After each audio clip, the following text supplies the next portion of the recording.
So, Josh, did you get a chance to go back and watch the stream from last week? Yeah.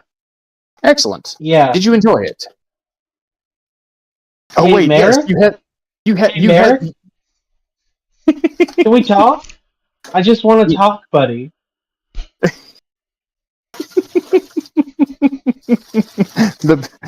That's right. The question in chat of wait, how much Auspex does the prince have? Enough. The answer to your question, sir, is enough. Also, don't try to turn the cat. Best case scenario, that kills the cat.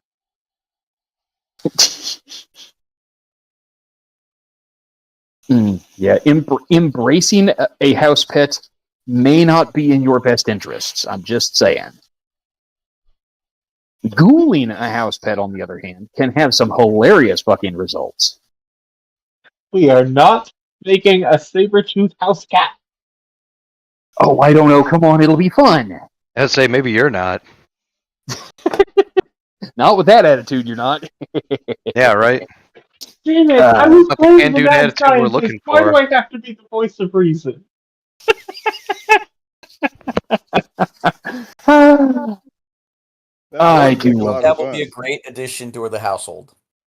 Absolutely. Eagle Slasher, sorry. Gonna fuck that up. Since you guys Giggle live in the slasher. sewer, maybe your house pet could be like a rat or like a crocodile or something. She approves. Oh no! Sewer crocodiles. Now that they've been released by their sire, they're moving out of the sewer and moving back into their actual house. And according to Lost Boys, my official vampire information channel, vampires do have daytime protectors, so that's absolutely feasible. Oh, 100%. The Lost Boys. Arguably one of the best vampire movies ever made. Agreed. Wait, what's the argument? Why is there an argument? Because all the There's an argument, because there's a bunch of people out there that disagree. Well, fuck them. All the Anne Rice fans. Yeah, mostly. I say this as an Anne Rice fan.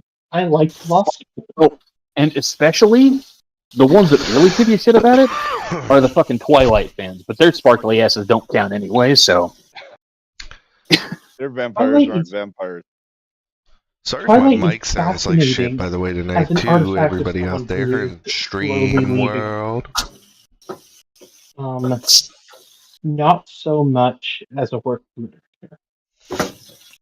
By the way, I we tried are to so focus, live Amber. having this conversation on the internet right now. Oh! Good to know. So, Frankie, thanks for letting everybody know that in a timely way. We appreciate you there. Hey, you said let's get started, so I brought us up, buddy. Yeah. I would like to. Is I would like anybody to say actually that watching? I present the We opinions have of the 2 viewers. legally. Hi out there, viewers. Does anybody know who the 2 viewers are? Nobody said anything in chat yet. Okay, well, that's unfortunate. Please understand. Here, so thank you, guys. Please understand, folks at home, that the opinions expressed by the members of this chat have no direct bearing necessarily on the actual opinions of, well, anybody important. You know, we just sit here and run our mouths. Fuck you. We just sit here and run our mouths for our own amusement. It's okay.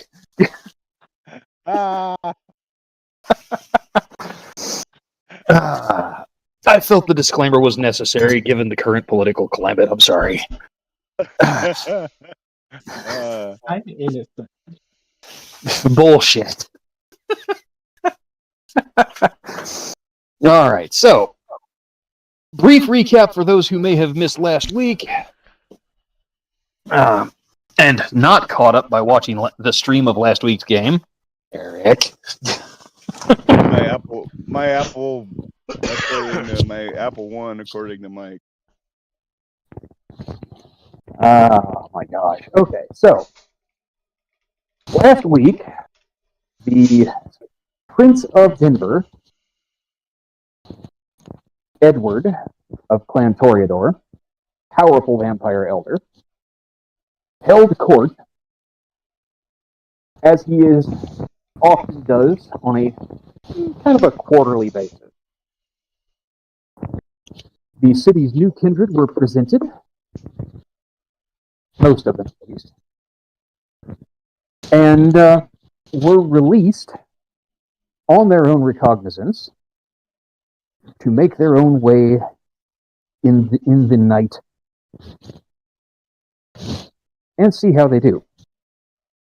However, during this formal occasion, the prince also invited those present, the 16, 18 kindred of the city of Denver that were in attendance,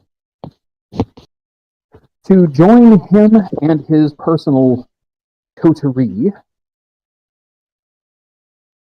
for a performance from his band.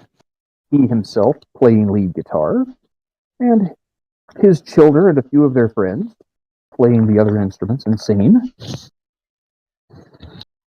joined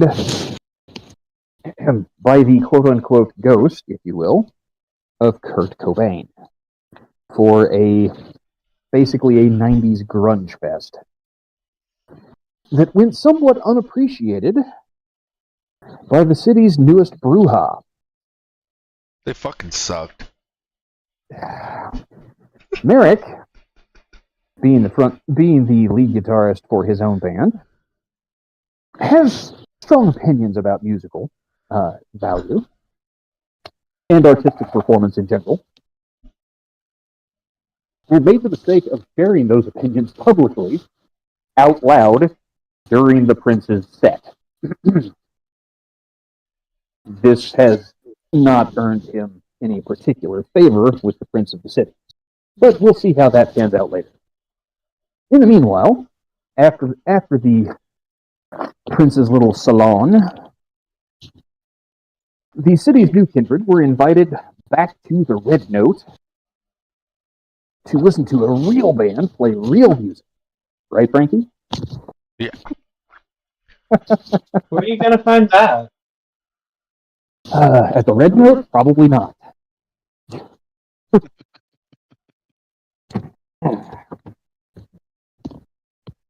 Oh my god.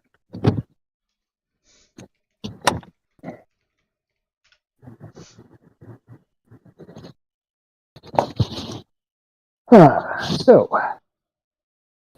that is where we actually kind of left off last week, with everybody kind of hanging out. The two missing members of the party last week were Eric and his gangrel vampire, Kyle, and Josh and his newly embraced premier, Caleb. So we are going to swoop back around briefly to Caleb and find out what he's been up to while he was out of the spotlight.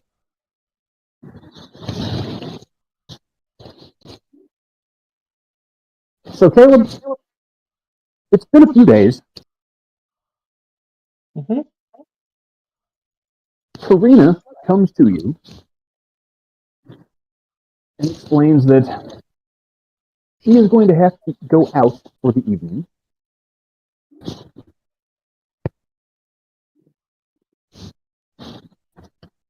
There is a function that she has to attend. She will be back later, and she hopes to be able to take you around and introduce you to a local figure of importance. And she goes out and leaves you at home deep in your studies. While you are quote unquote deep in your studies, What are you actually doing? Are you gonna actually study, or do you have some nefarious plan of your own?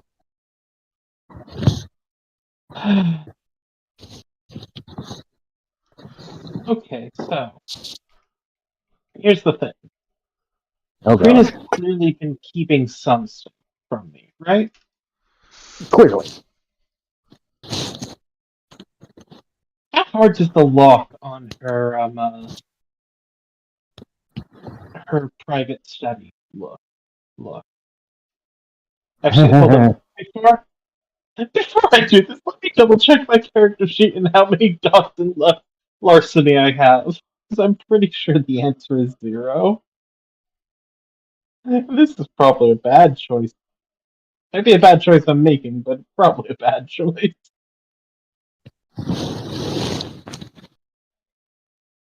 There is that distinct possibility, yes. I can't wait to see how it goes. Is there any way I can convince you this is subterfuge and not larceny? You know, let's play it out, see how it goes. When the time comes for a roll, I'll tell you what to roll. Uh-oh. Okay, yeah. No, I think absolutely there's clearly notes Karina's keeping. Okay. And frankly, what's the use of a pupil who doesn't have all the information? What's the use of a partner that doesn't have all the information? Really, I'm doing Karina a favor. Sure, absolutely you are. Absolutely you are. Okay. Um, Distrust her. It's just so you watch and wait, and when you are confident that Sabrina or that Karina has left the house,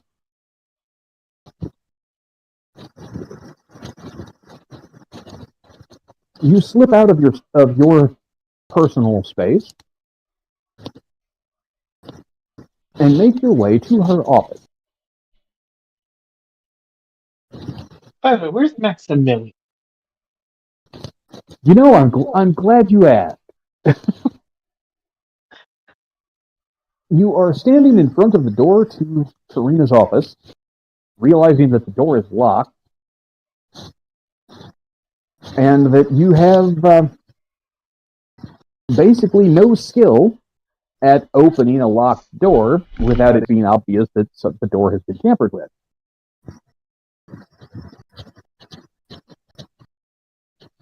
And that is when you hear the floor creak behind you, and a shadow falls across you, eclipsing your own shadow where it lays on the door. You were wondering about Maximilian? I believe the answer is right there. Oh, good. What are you doing?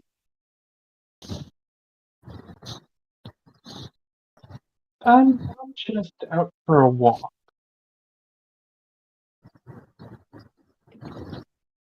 Karina is out for the night. Her office is locked. Cannot walk that way.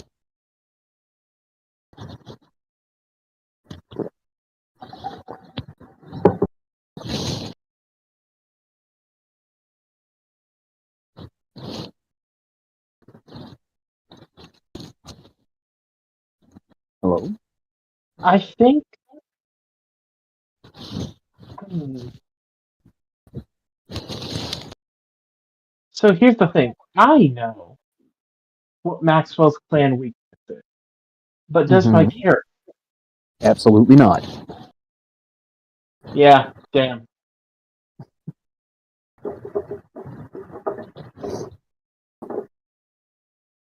I would. You know, okay, I think he might try it anyway because he's caught. He's clear. Maxwell's not believing this. Does Maxwell Oh. seem like he's believing that? What, that you're out for a walk? Oh, fuck no. Yeah. Okay. At the risk of putting too Then- fine a point on it, no. Then, yeah, I think. Let me just double check that this is something Dominate 1 can do. No. Dominate 1 is a one-word command.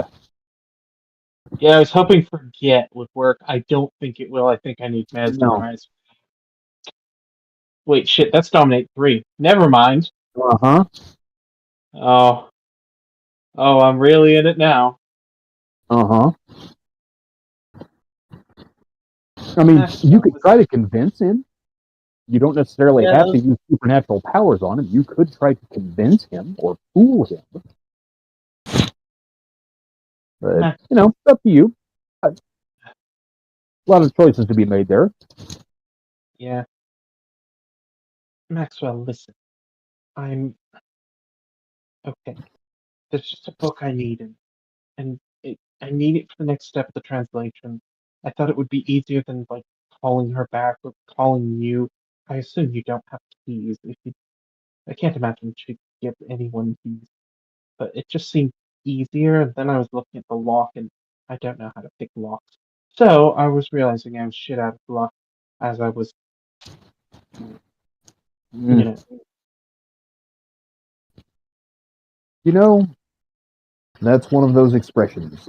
Shit out of luck. I've never understood the origin of that expression.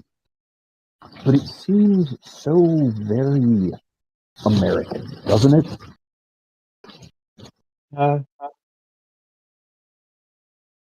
you pointed out, yes. Well, fortunately for you,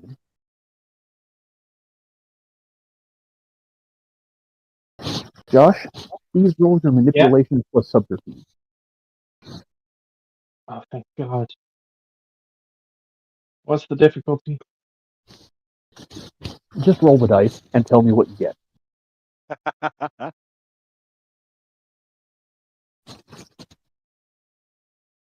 Okay, so I've got a 5, a 6, and a 9, and also a 4 if the difficulty is absurdly low. What else did you have on the dice, Josh? I have a 4, a 6, a 3, a 9, and a 5. Okay. I've got great news. Maximilian continues his statement by saying, fortunately for you, you are not, in fact, shit out of luck. My instructions from Karina are that in the event that you need something out of her study for your research, I am permitted to open the door for you, but I am not permitted to leave you unattended in her office. So, he reaches down and opens the door. He does not use a key. It just opens when he turns the knob.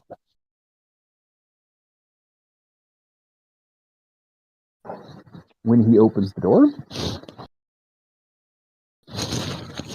he gestures for you to step through.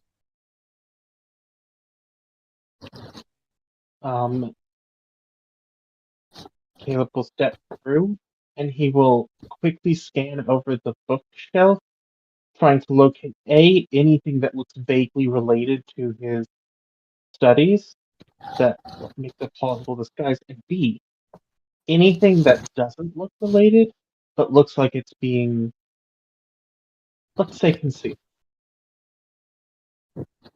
Or like looks like a subject she is pointedly discouraging. That's a better word. All right. So, you have been in Karina's office before, but this is the first time you've been in here without her present. The room is modest, simple, 12-foot by 12-foot room. It has a bay window and like a window seat in front of it. Looking out across the street. It looks out from the front of the house. The desk is situated against the wall at a 90-degree angle to the wall with the window in it, so that sitting at the desk she could see out the window and still see the door. The rest of the room, except for right behind the desk, is lined with bookshelves. All of the bookshelves feature glass fronts. They are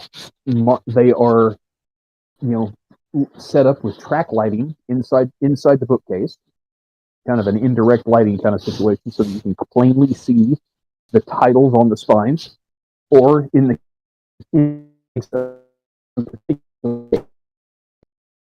all of these they're enclosed, Discord but shit. it's actually controlled. Yeah. No.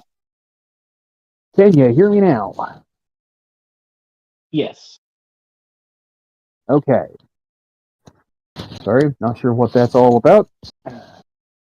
My signal just took a nosedive. Yeah. So, as I was saying, one of the bookcases is not only enclosed, but it is also climate controlled. It has a unit attached to it that manages temperature and humidity for the books inside it.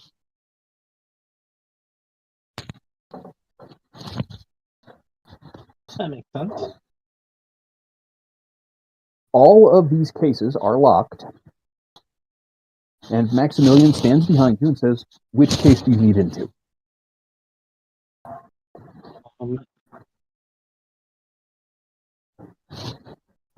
How quickly can I scan to, like, just see if any case has both of the books I'm looking Okay. for, or books from both? Scanning the books will take you a moment. Go ahead and roll investigation plus perception, please. Okay. Investigation.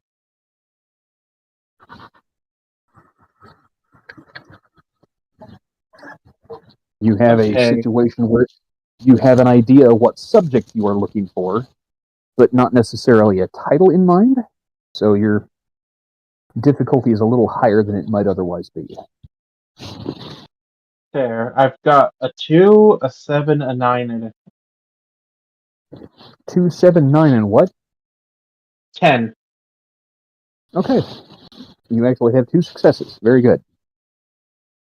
Only 2. Woof. Dip No, that 8, makes man. sense.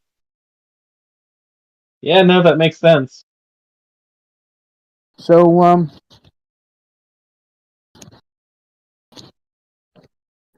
you find. So, be more specific for me. What are you actually looking for? Okay, so there's clearly been certain subjects Karina's been discouraging, not just because Caleb's been, let's say, struggling with thaumaturgy.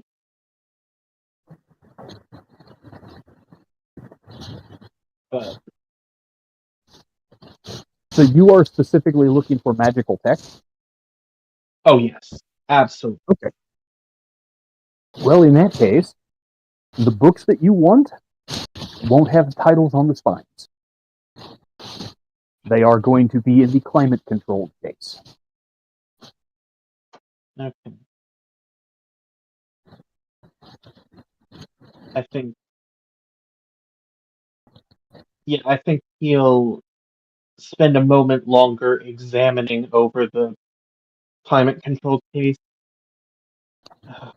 I believe it's that case. Ah. Well, I apologize. Of the bookcases in the mistress's office, that is the only one that I cannot open. A shame. The tomes within are both uniquely rare and also uniquely powerful. I cannot provide you access to them. Well, thank you anyway, Maximilian.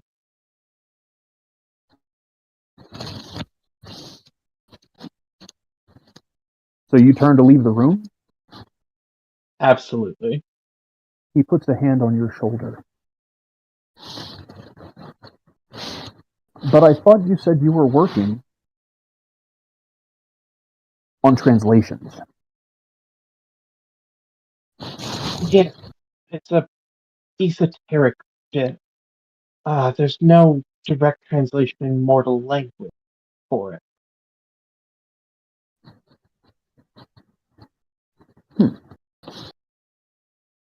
And he walks over to one of the other bookcases and he says, strange. I thought all of Mistress's references for linguistic purposes were in this case. Those are books on Cainite history and magical theory. Yes, it would. I was looking for one. You wouldn't by any chance have been attempting to mislead under false pretenses to gain access to the mistress's office, would you? No, of course I wouldn't. Go ahead and make that manipulation plus subterfuge roll again, would you? I'm in danger. We'll see.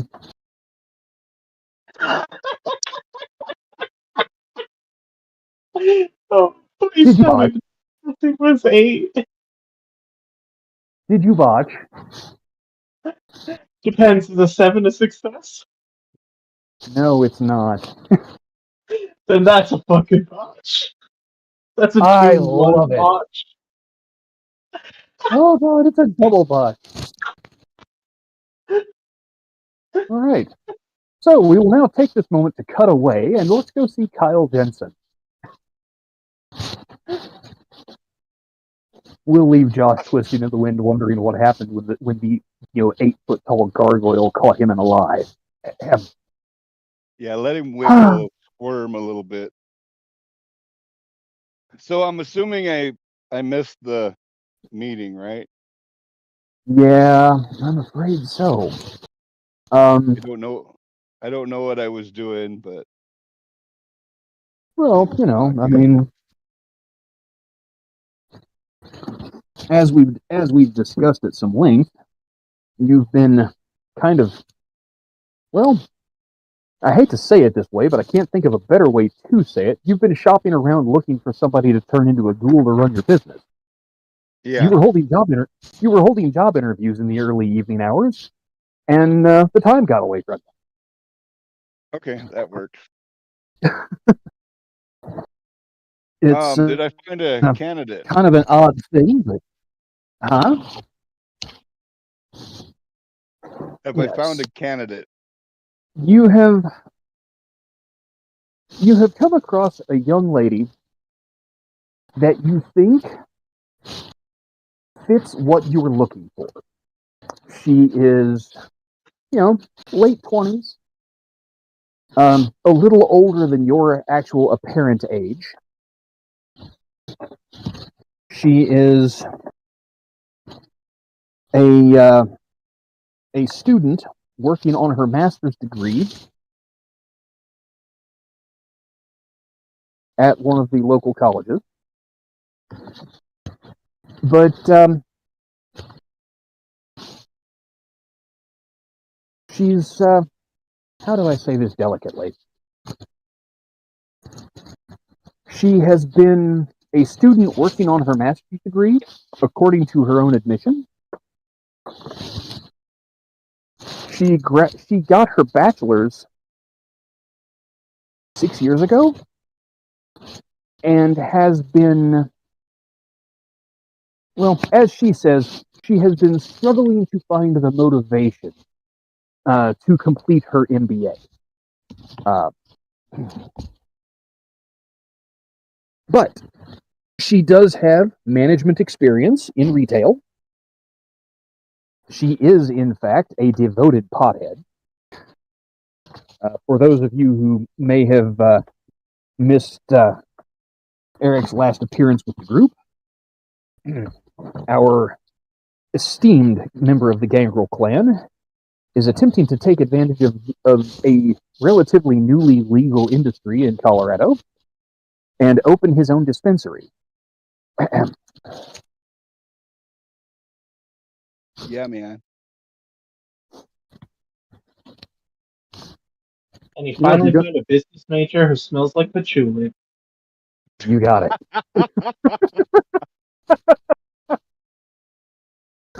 Sandalwood. I like sandalwood. Patchouli's aight. But, short story longer, this young woman's name is Elizabeth. She is 28, dark hair, dark eyes, and seems to be a relatively intelligent, relatively well put together, and, frankly, probably the smartest person you've talked to since you've been doing this. Nice. That being said, thus far the bar has been fairly low.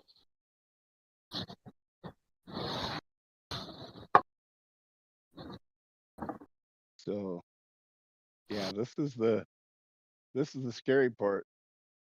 I'm gonna tell her she's hired. Okay. So you give her the good news. She's got the job. She is quite excited.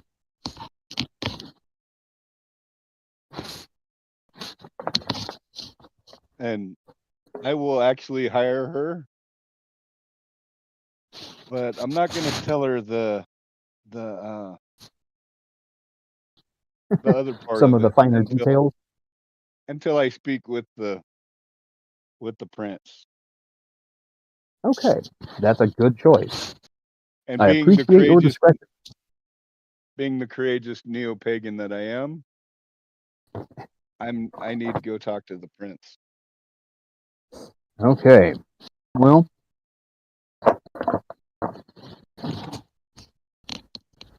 so you realize that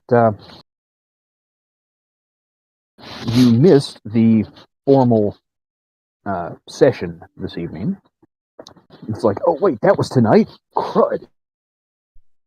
But you do still know where the event was supposed to go, where the event was supposed to happen. So you go ahead and head down to the Brown Palace, the oldest hotel in Denver, long reputed to be the most luxurious hotel west of the Mississippi River.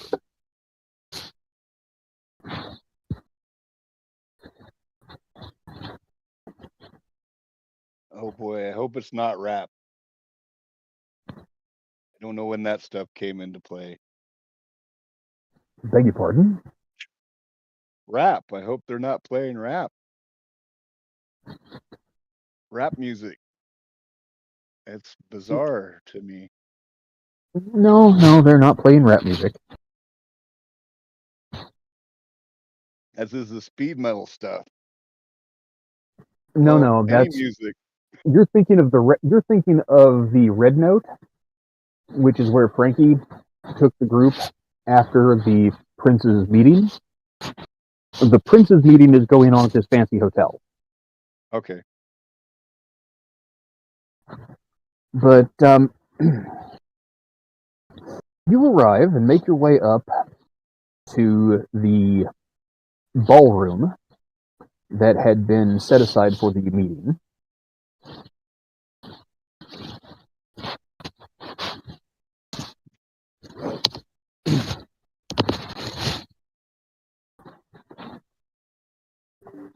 And when you get there, you find that the door is inconveniently locked.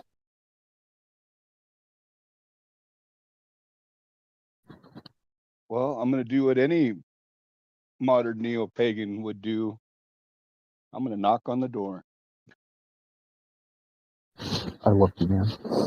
Okay. In response to your knock on the door, a familiar face opens it. You find yourself greeted by the sheriff. Duke is a little over 6 feet tall, blonde hair, blue eyes, kind of a nondescript haircut.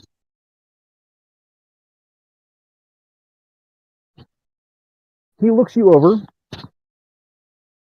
says, "You're late. The William was expecting you and everyone else several hours ago. Where have you been?" Maybe you're late, man. Maybe I'm right on time. He raises an eyebrow.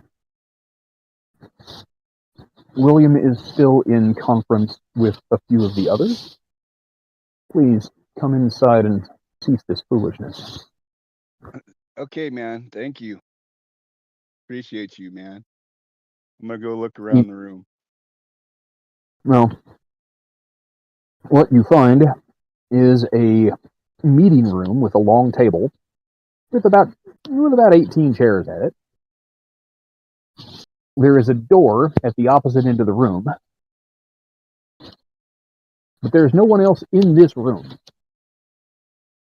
Just me and the buds.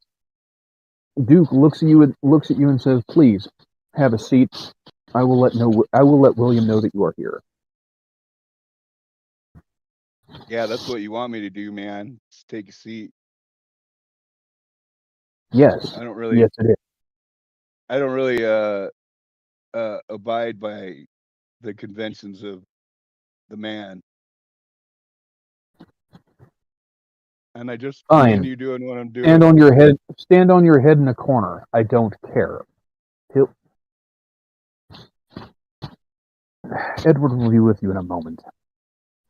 He shakes his head and Cool, he man. walks through the closed door at the other end of the room. Thanks, bro. I yell at him. And then I take a deep breath. I'm nervous as fuck. I know I'm probably in trouble. But what are you gonna do, man? Blood for the blood god. What for the blood god? Goes for his throne.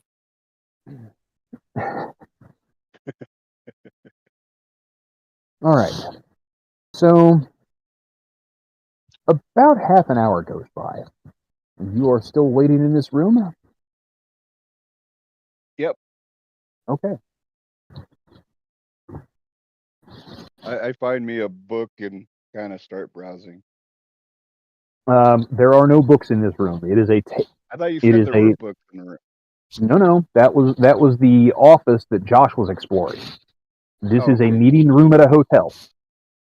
I'm gonna get up on the table and get in a yogi pose and meditate a little bit. All right. God, we let him hang out with hippie chicks for one day. Right. So the inner door opens,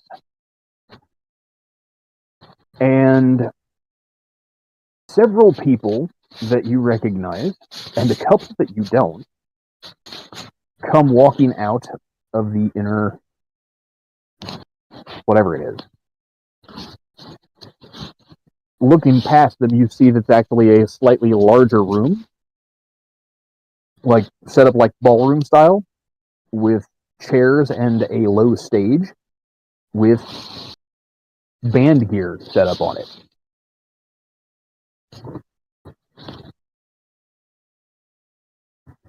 The people coming out of the room, though, are significant. You recognize Constantine, the Nosferatu elder of the city, Count, one of Duke's enforcers, and Karina, the city's lone Tremere. Since they're technically not who I'm here for, I ignore them all or pretend to. Okay. Duke steps through the door last, and he says, Mr. Jensen, Edward will see you now. Thanks, brah. I high five him, or I put my hand up to high five him.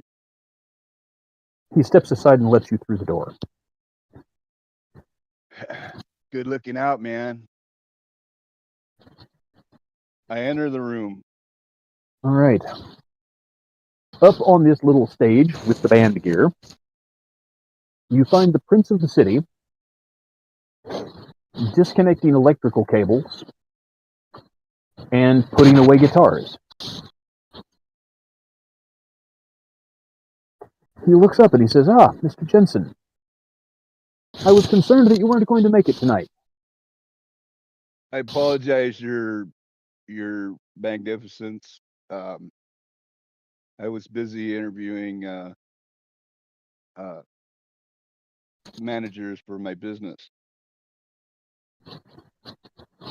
Oh, yes. Duke had told me something of this. You are looking to establish yourself in the dispensary business in the city. Yeah, very good. Indeed, your greatness. Seems like an excellent way to cultivate one's herd. Well, I got passions, and I've got a lot of money from, before. And it takes money to make money, right? So they keep saying, yes. So you see, I got a problem, Your Okay. Lordship. I need someone to assist me with these business deals. But like, I can't do it during the day. Comes the dawn. Indeed, your worship. All right. So I've been kind of up on game, as the new ones say, and I need a ghoul. I see. Well, tell me, sir, the creation of a ghoul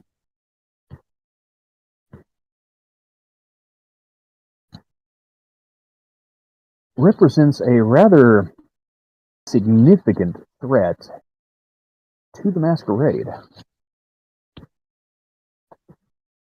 I do appreciate you taking the effort to contact me in this regard, but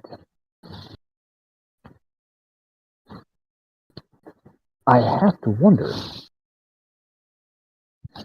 how will you control this ghoul that you wish to create? You have shown no proficiency with any of the social gifts of our kind.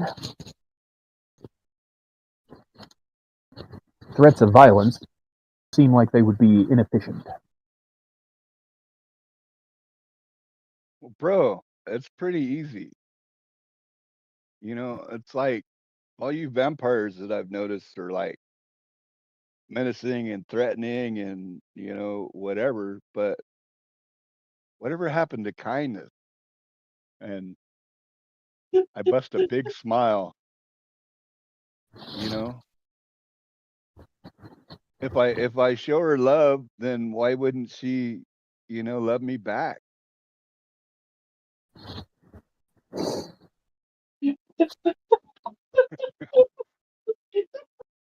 Eric? It's the age Eric? of Aquarius. Eric, Yes, yes, yes.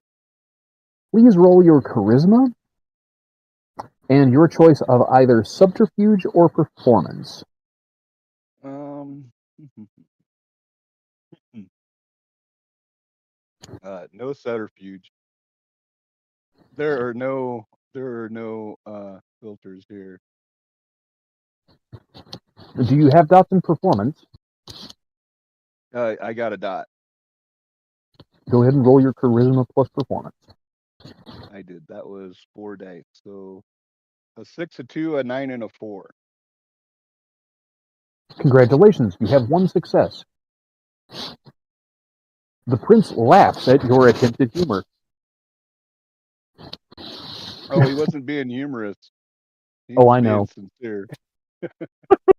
The prince thinks you were joking, and he is convinced that you're not a complete idiot. Stupid, yes, but not a complete idiot.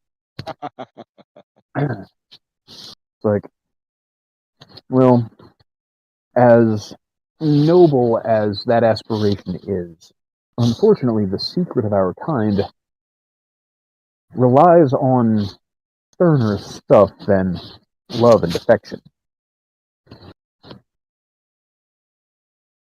I will insist that this person that you wish to introduce into your service be brought to me, that I might install certain instructions in her mind. We require guarantees of loyalty. I can probably call her right now, sir, on my cellular telephone. I show you my phone. I forget sometimes that you have just awakened from a nap. Yes. The devices of this new century are intriguing, are they not? Pretty cool, man. I'm getting good on the computer too. I I confess like the that YouTube. I am still hesitant with the computer. But I have people to take care of that sort of thing for me. By all means. Bro, I could totally help you out. I go to like the library like all the time, man. They're very helpful down there. He shakes his head like, you know, perhaps it's best that you call this candidate of yours and ask her to come down here. Let's take care of this. Get your business done. Please understand that by granting you this permission and assisting you in this way, I will expect favors in return from you, and loyalty besides. You understand this, yes? Oh, of course, man. I know you're the man, and it's okay, because you know I'm just trying to get along, man. Your worship, your lordship, and I will call Elizabeth.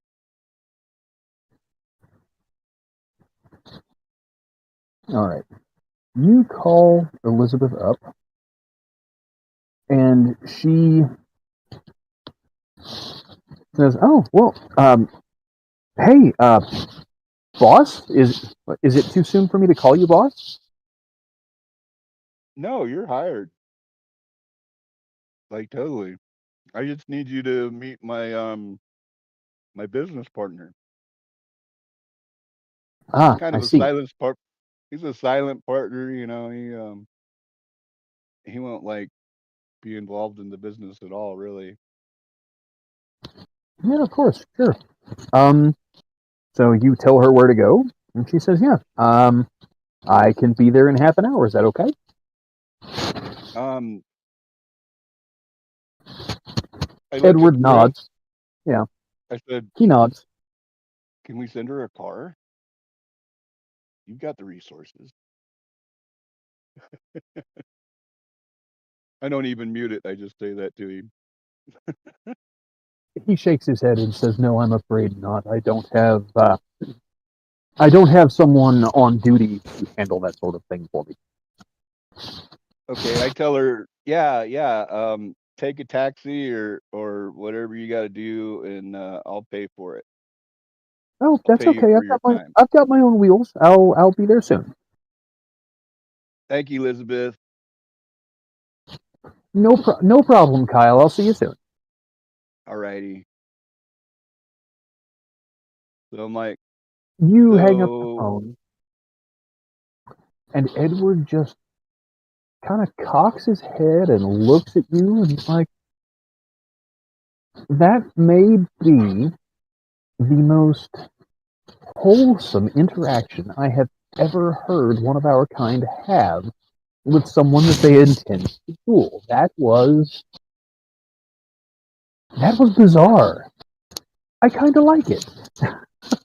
why, man? I care about people. You Why? know, I mean, they're like food now and stuff, but because I was a people in time that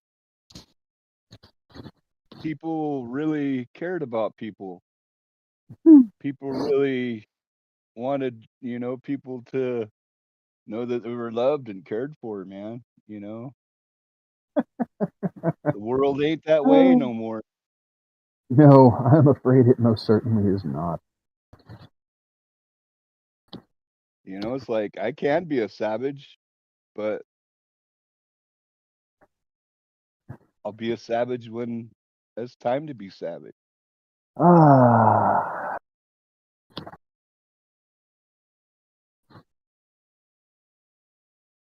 all right.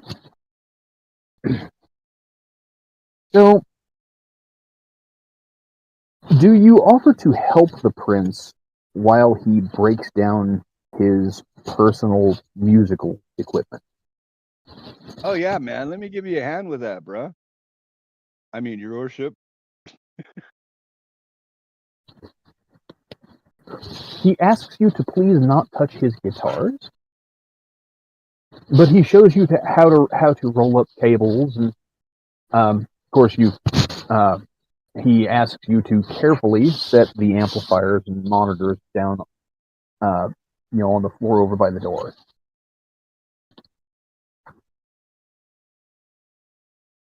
Okay. Yeah, I can do that.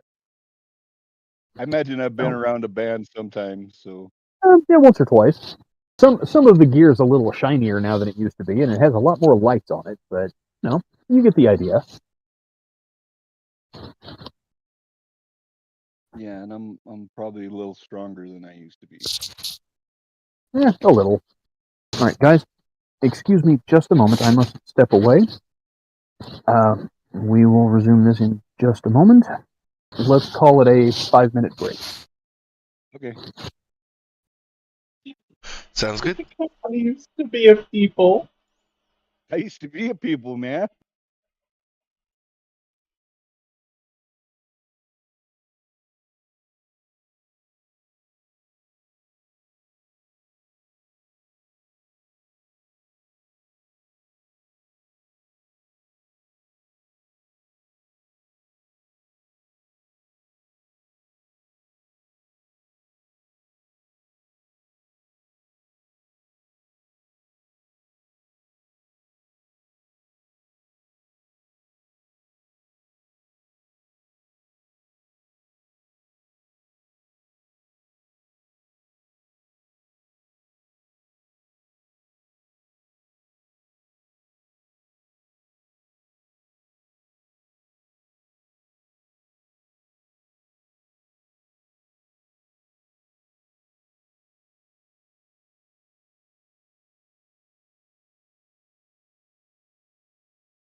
We're back, buddy.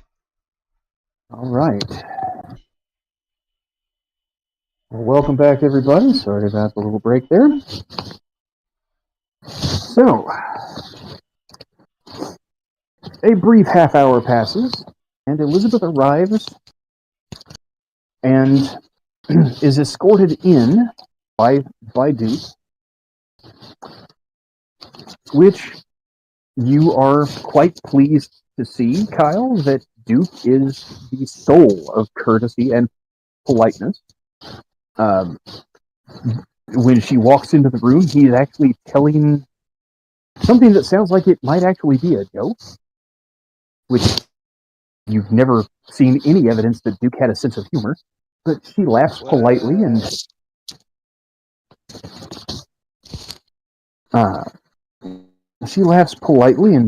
Duke says, Edward, Mr. Jensen, your guest has arrived. And he excuses himself and steps back out.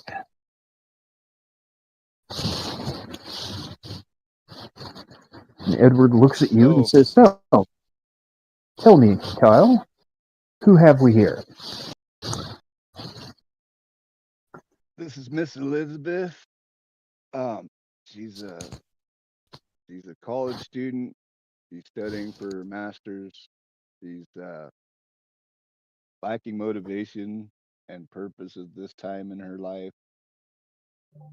And I would like her to run my business. Your master. I see. I kind of look at her after I say that. She looks at you and she's got a smile that seems a little more uncertain now. And she, Your Majesty? And she looks at Edward and she says, Oh, I'm sorry, are you some sort of foreign nobility? I'm gonna gently take her hand and I'm gonna Okay. look her in her eye and I'm gonna say sternly but with compassion, if that even is a thing. And I'm gonna say, please don't be afraid. We're not here to hurt you.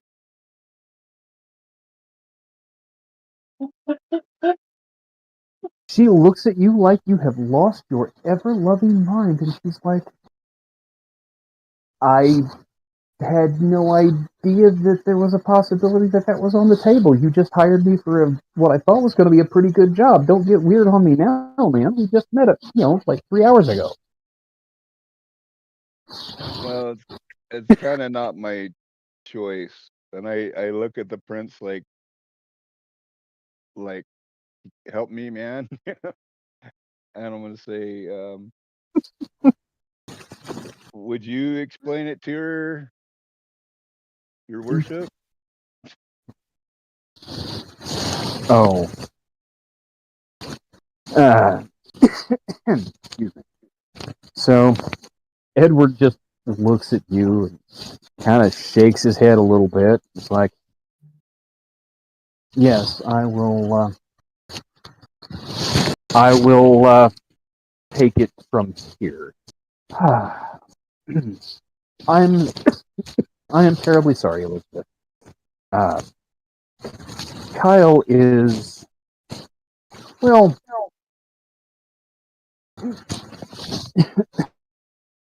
Kyle means well, but as young as he is, he's a little on the permafried side, and it's left him somewhat awkward.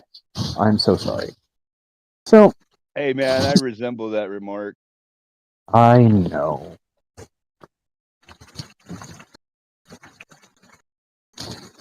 And he steps up to her, and he looks in her eyes.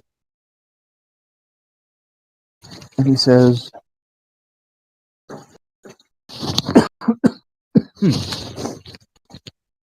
Miss Elizabeth, there are things that you must know in order to operate a business effectively on Kyle's behalf. And one of those I'm a Most vampire, important- man. is that you must not ever speak of anything that he actually tells you in confidence. Like that, for example. He looks at you and he says, if you're going to continue like this, I may change my mind about granting you permission to do this. I'm sorry, your worship. Very well. So, you are to speak to no one, communicate with no one. Anything that you learn through any channel about Kyle or any of his kind. Do you understand? And Kyle, it kind of breaks your heart a little bit because you watch while he speaks without ever breaking eye contact with him. And as he talks, her eyes grow wider and wider. She's not blinking at all. She's just listening. And maybe halfway through that speech, she starts to nod. Like she's she's nodding her acceptance, her agreement to what he's saying.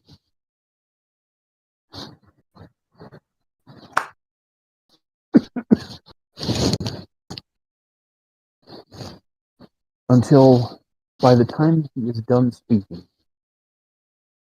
the light in her eyes, the creative spark that really drew you to her seems to have been dimmed.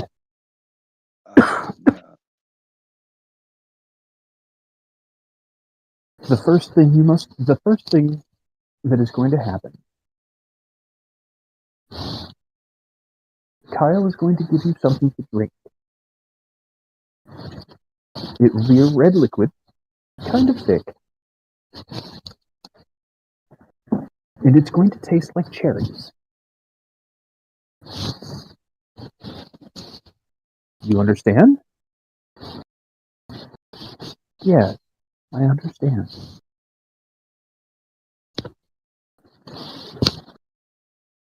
Duke comes up beside you.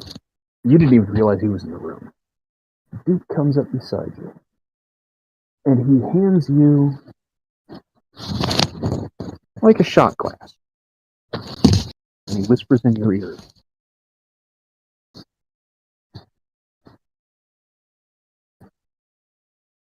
bleed into this, and then give it to him.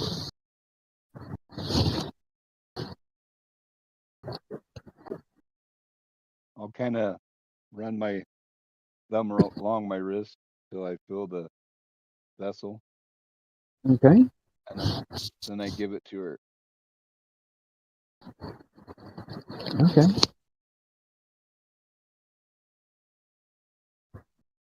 She takes the thing, takes the little shot glass in her hand, and she looks at you. She looks back at Edward, and then she takes the drink.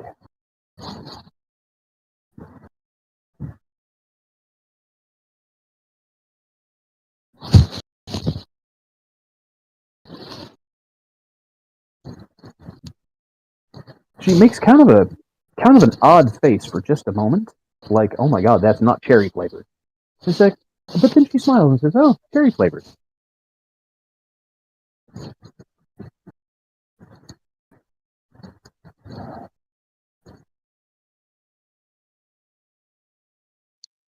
Not liking it. You are to go home with Kyle tonight. You are to stay with him. You are to do as he bids. You are not to leave his side for the next 3 days. Each night, he is going to give you another drink that tastes like cherries, and you will drink the whole thing. All right? Yes, I understand.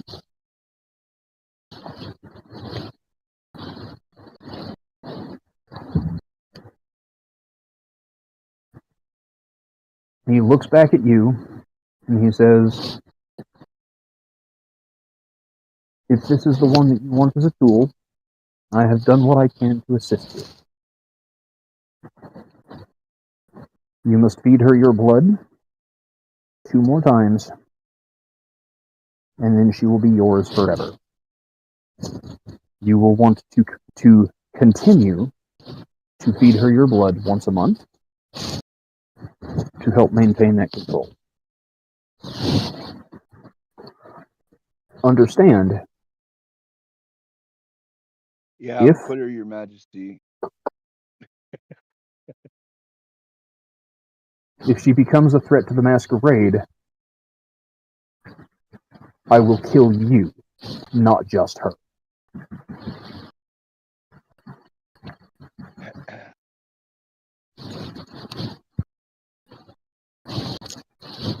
Yeah, I'm clear. Understood. She won't be a problem. I'm glad to hear it. Now, if you will excuse me, I need to get my things packed up and get home. If you are interested in such things, I understand that several of the city's younger kindred have gone to check out a night spot that is becoming more popular. A place called the Red Coat. You might give it a look. And let me know what you're talking about. I would be interested in hearing it. The man's trying to turn me into a spy. I understand that, man. Okay. Yes, Your Majesty. You, Your you worship. owe him a really big favor. 2 of them, in fact. Well, he thinks I do, but I'm a No, you do. counter-revolutionary. You may disagree, but you do understand that's how this world works. Yeah, I'm not trying to make waves, man. All right. I will send Elizabeth home and head towards the meeting spot. All right. So you head towards the meeting spot. Josh, let's get back to Caleb. Yeah, I get an I Uber, don't by the think we way. gotta. I Before the think break, it's more interesting. before the break, Professor Caleb Louvet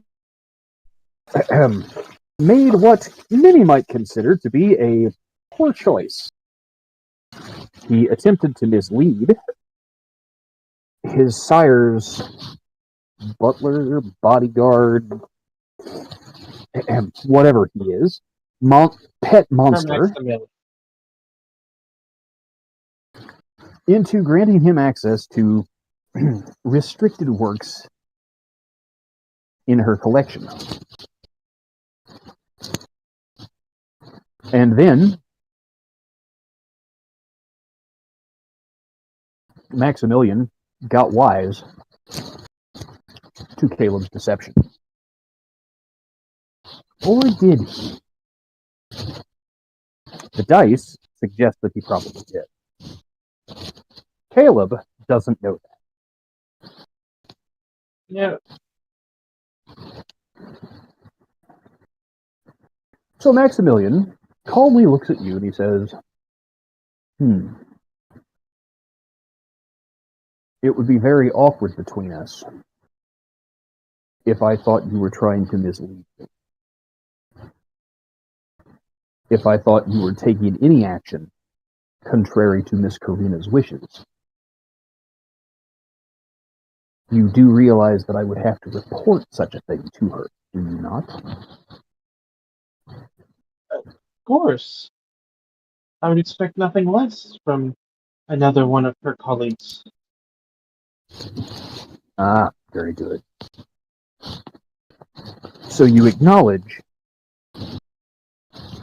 that I am one of your sire's colleagues, and not a slave. Yes? Wherever would I get the notion that you are a slave? Just making absolutely clear.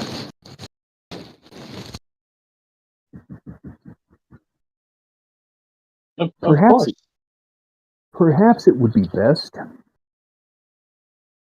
if you went out and fed, found something to do to get out of the house for the evening.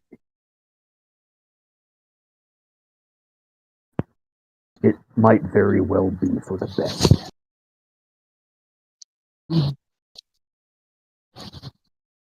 You know, a bit of air would do you something. You're so right, Maximilian. I will tell the mistress that you have gone out to hunt. And, Excellent. Professor, Yes, Holmes? you call him Max? Oh. Oh, oh, God. Quick question. Has he given any indication? Have I ever seen anyone else call him Max? You tried to call him Max once on your first night in the house. Oh, okay. Shit, my character would have remembered that. I did not. Not necessarily. Your character's kind of nervous at the moment. You know, that's fair. He's trying to be slick. He's trying to be, he's trying to weasel his way out of being in trouble. So a little bit of extra familiarity might do the trick. Except for that, you call him Max, and you watch as his eyes flare wider, his nostrils flare. He takes an extremely menacing step towards you, and you notice that his wings begin to hunch, almost like he's... The only thing keeping him from flaring his wings wide open is the knowledge that he's inside a hallway that's not wide enough for him to do so. And he says, I thought we talked about that. Oh my, we did, didn't we? He grabs I you. apologize. He grabs you by the collarbone. I don't say the Even the shoulder. collar, right? No. I don't mean the collar, and I don't mean the shoulder. I mean, he grabs at the base of your neck, grabs the collarbone, and sinks his fingers around your collarbone and picks you up so that you are finally, for the first time, on eye level with him.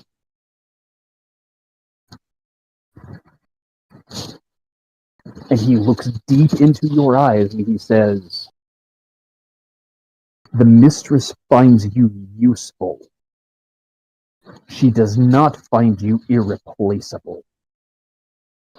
And until you have been released, your life means nothing. If you call me Max again, I will see you meet the sunrise. Do you hear me? Yes, sir, Maximilian, sir. He throws you down the hall. You land on your ass and bounce twice. Get out of this house.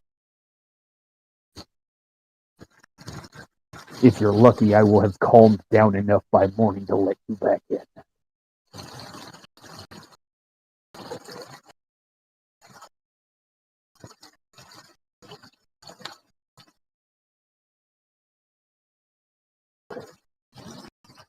So, where do you go when you scurry out the door? And how do you get there? Because you've not exactly been, running around town a lot on your own.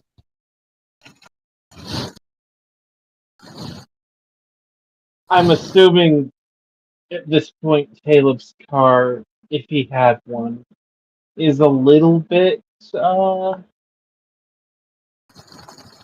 sitting in his apartment parking lot. No, I mean, I would assume that, like most Americans, you have a car, and if you had expressed the desire to have it available to you, then you could have had it brought over or gone and gotten it at some point. You have been immersed in your work, but you've not been an actual prisoner. I think in preparation for the fall semester, he probably would have gotten this. Okay, seems sensible. And I think if you need a place to hide out from the vampire man, there's only one place in town. Well, I suppose that's true. So, I take it you make your way to the Red Note. All right. Yep. So, it is this time that we unite all of the player characters for the first time ever. Everyone will actually be in the same room. Oh my god. No one can. What? I feel like we've been working up to this moment for quite a while at this point. It feels like we've been working up to it for 2 sessions now. Well, some of us have been working up to it for 2 sessions. Some of us were turned into vampires nearly 5 years ago, and have been dealing with stuff up until the point that they finally pissed somebody off enough to be told to go get the fuck out of my sight.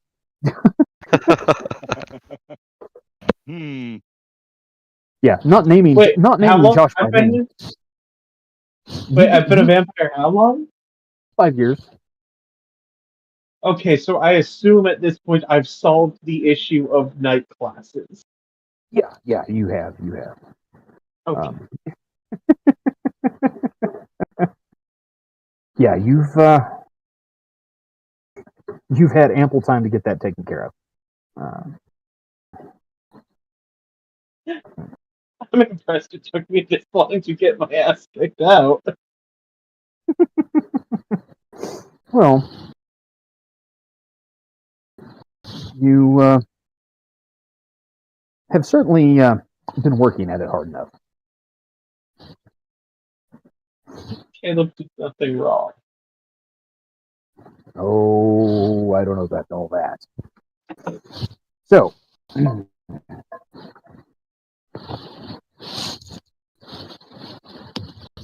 meanwhile, down at the Red Note, Merrick, this is the night of the big meeting at the Prince's place.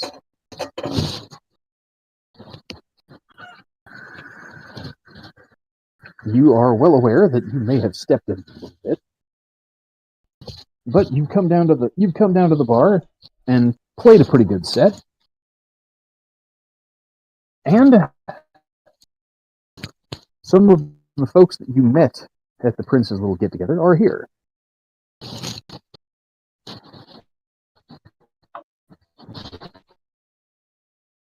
Frankie?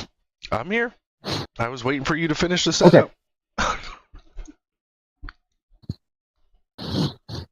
Well, tonight's the big night. You've got a good crowd. You've got a crowd full of potentially players for a change.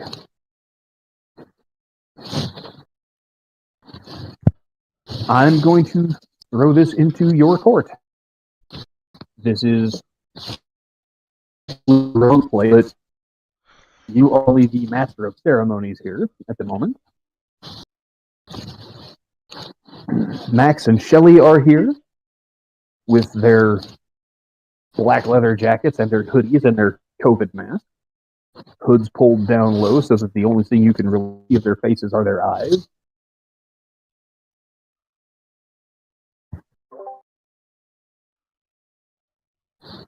We have Detective Ron. Green with the with the sleeves ripped off of his shirt. 40-ish police officer trying to blend in with the punk crowd. It's sure not how going that's well. gonna- Yeah, no, he's still gonna stands say- out like a sore thumb. In fact, the ripped sleeves probably just even look more awkward. I don't know. The ripped sleeves, maybe a little gel to get your hair to stand up. It might actually almost sell. Has Taxman arrived yet? Oh, love it. Yes, Taxman.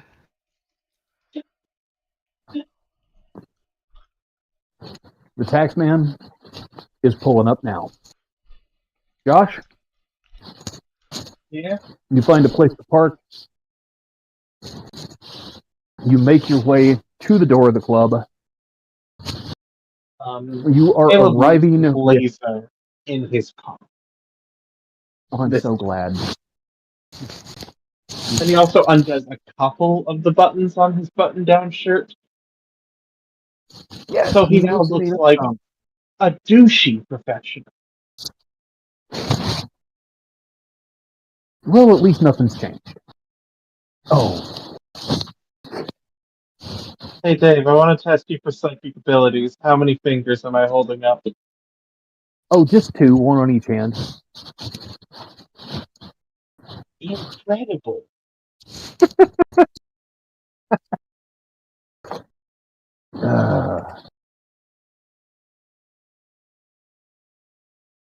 Okay.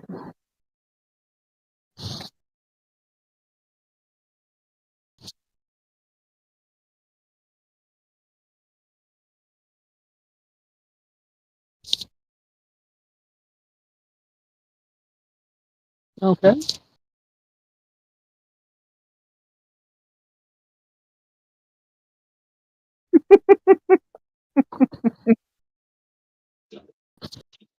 I think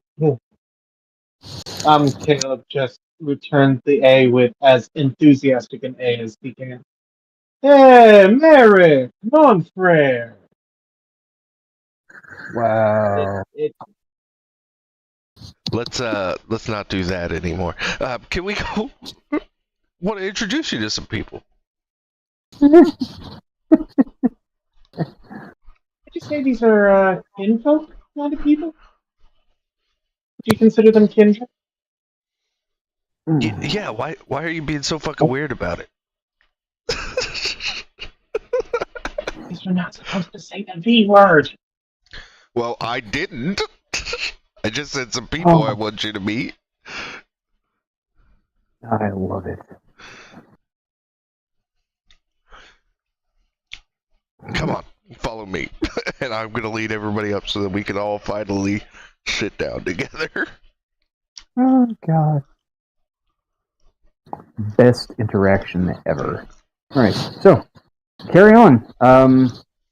Since this is the first time that some of you have been in the same room in character, you might take a moment and describe yourselves as you just run around the room right quick.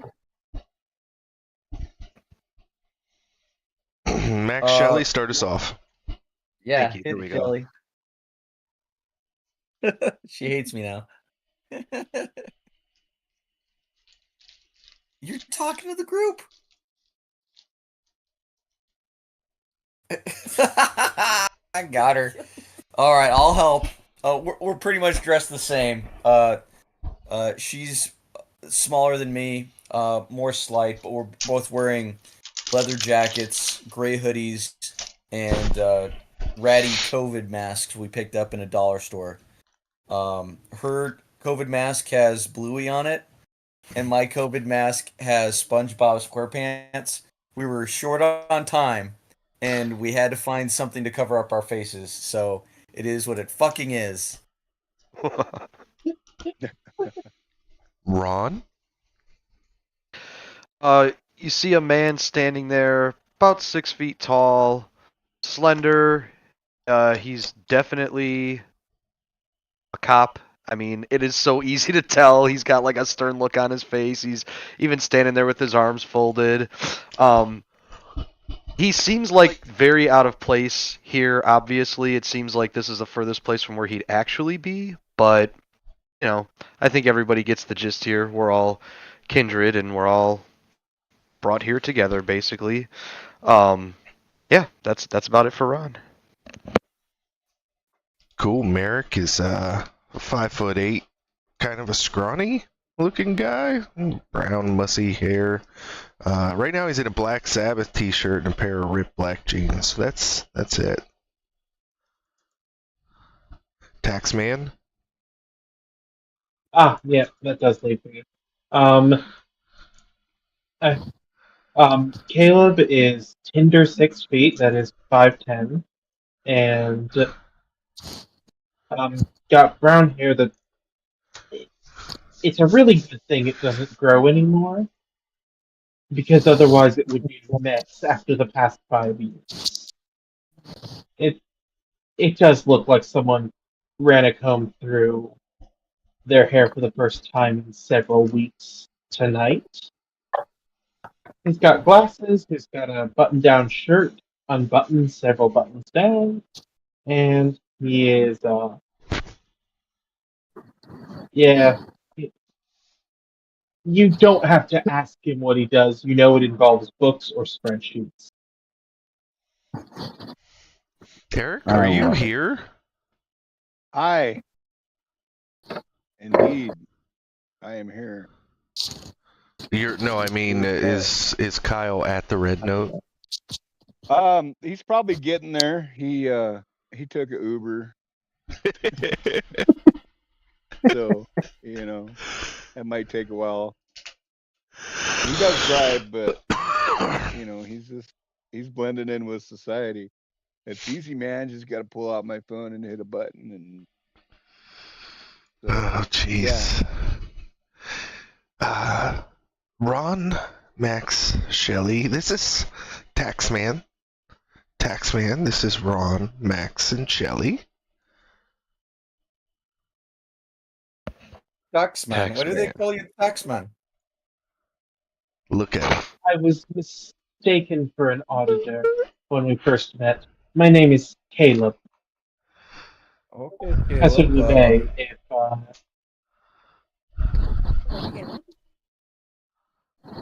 Professor Lubay, if we want to be formal. I don't imagine we'll want to be formal.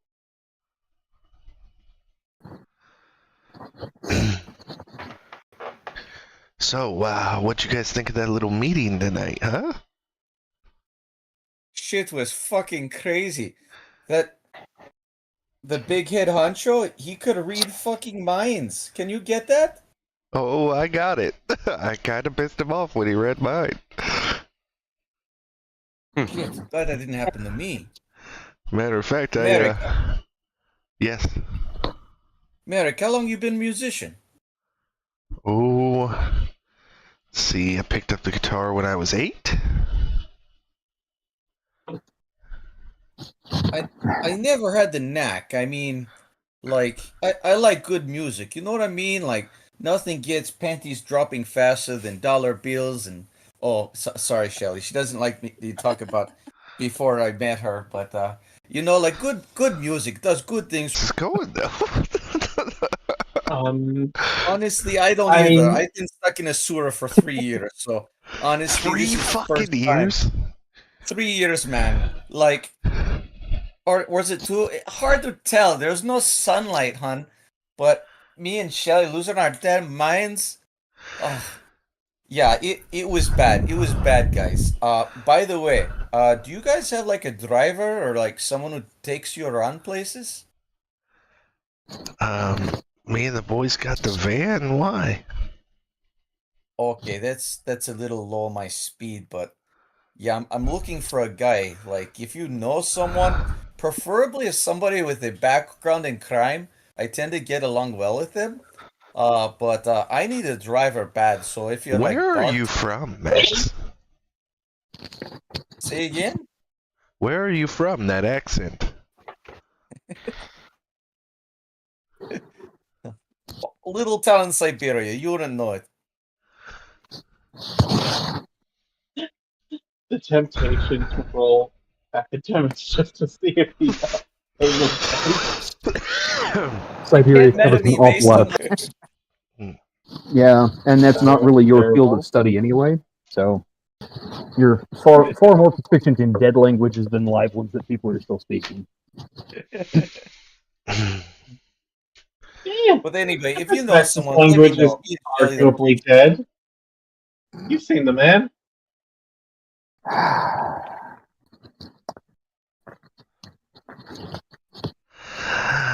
So, I'll go in the bad player corner.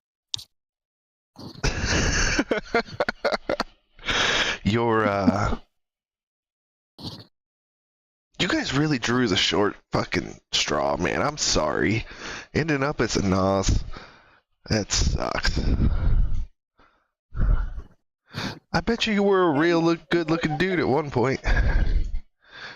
Oh yeah, He's oh yeah, very handsome. oh yeah, smoking hot, smoking.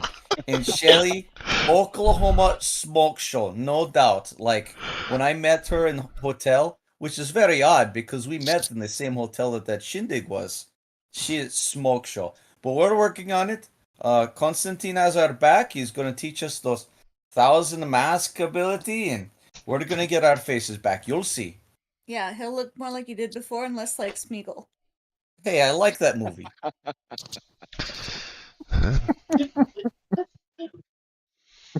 Holy shit, that's a fucking reference that Kyle might actually get. Right? It just Fucking fucking hit kid. me. Hey, it's okay. You guys have been referencing, and like I brought up Big Lebowski, and Amber was completely nonplussed. I have not seen it, sorry. It's okay, I've probably not seen that movie in like decades now. It's been so It's long been I a haven't minute. seen it. It has been. It's on Amazon Prime, by the way. Is it really? Good to know. It I really might is. actually watch it for once. Hey man, It's awesome. Heck, Great movie. I might watch it tonight. All right, guys, you know what? What's going- Session's canceled. Watch party, Big Lebowski, 10 minutes. Let's go. Oh, We'll do like Sci-Fi Theater 2000. Yes. Our characters. You mean Mystery Science Theater 3000? Josh, Yes. Josh, stop it! I can't. Copyrights, follow man. along. Copyrights. You You got can't. what I meant. You know, Okay. there's a reason Merrick keeps calling his character Taxman, and it has nothing to do with the poor character. It's all Josh. Okay, so we're gonna start this with I've done nothing wrong. Or Josh or poor us. Taxman tried to bond me the other day, and I threatened to rip his arms off and beat him to death with it. Straightened him out. So you guys are real friends. nice. Okay. Yeah. Got it. As a I- point, everybody freeze for a minute. Yeah. As a point to consider, when Merrick says the word bond in that context, let's see, Max and Shelley, for sure, and Kyle. Let's see. The three of you don't know what he means by that. Bonded. What do you mean by bonded? You guys don't know what blood bonding is? Merrick, we've been stuck in fucking sewer. Well, it's pretty I don't even important know that you what know theater what fucking is bonding doing is. right. Constantine, is that what you said his name is? You should kick him square in the fucking nuts. Check it out. One of our do you know what ghouls are? No.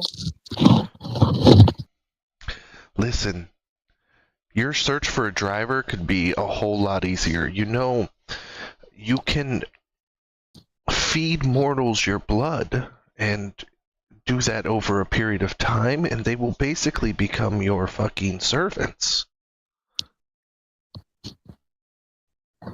They will do whatever you ask them to. So the lady that's currently taking care of my cat could work for us permanently? Yeah, just, kind of turn on the charm as best you can. No offense, ma'am. And You kind of put them in that hypnotizing state that we have, awe, we call it, and just convince them that your blood tastes like something sweet, like cherries, and feed them your blood over a series of a couple nights, and eventually they'll kill somebody for you if you ask them to. I don't know, Shelly. That sounds kind of fucked up. I mean, Donna, like, we went to her kid's birthday party, and now we're gonna make her a fucking blood slave for watching the cat? I don't know. She'll Birthday keep party, your she can secrets.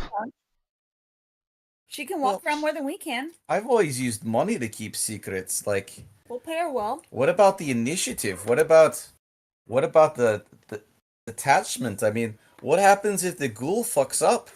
Are you on the hook?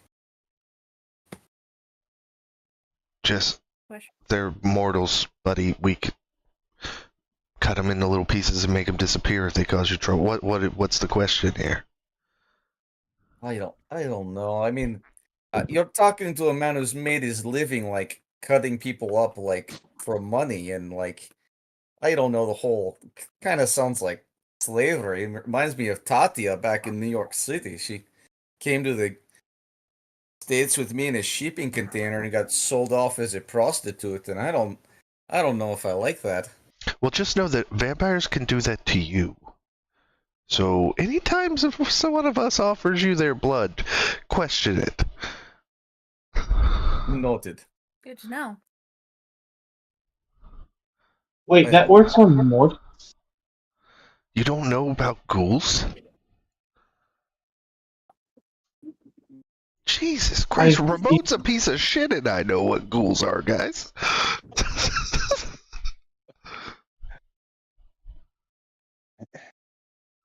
I hate to say it, but yeah, that explained all this to me too. For context, Taxman also does look like he got strangled earlier tonight. Oh, I've just realized he undid buttons on his shirt, and fuck, that probably makes it even more obvious. I mean, we are at a punk Wait, rock do bar. vampires bruise? And what? I said, do vampires bruise? Because I just realized that's probably... At the very least, maybe you're just disheveled. Yeah, fair enough. Technically, yes, vampires can get bruised up. I mean, that's kind of what health level damage represents, but Mm. Okay. Probably the combination of you look a little roughed up, but maybe not as perceptible to the human eye. But we're all vampires. We realize or something, like, oh, you look a bit rough around the edges tonight. What's your story, Hey, Piggy? Ron's gonna laugh. Think I ain't heard that one a million times before. Punk ass. Yeah, there we go. See, this guy gets it. Taxman, Merrick. Merrick. Fuck, give me a nickname. I like punk ass. That works. What's your story, Piggy? Well, I got turned on the job, man. It was unexpected. I had no idea what was going on. And now, I called him Ed earlier. It's Earl. Earl just said he needed me, that I'm investigating something, basically. So here I am, I guess. But he did explain that to me, that typically a person in my position would have been just made a ghoul and not turned. But I was embraced. I guess I'm useful or important. I don't know. Yeah, that sounds very familiar, Ron. I mean, me and Shelly, we got turned on job, and sounds like Constantine has us set as some kind of poker chip to make even with Edward. It did strike me as a little bit. I mean, suspicious isn't the word. Just was like, damn, okay. But that I mean, happened.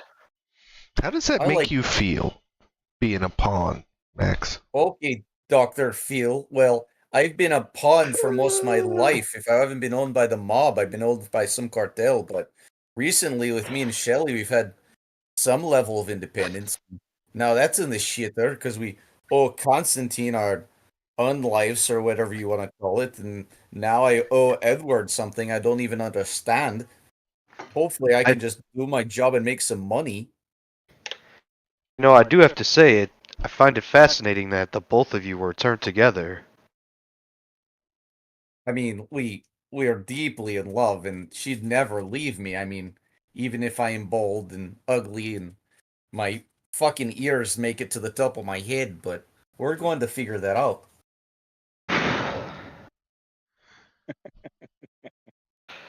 Never thought I'd be hanging out with a bunch like this.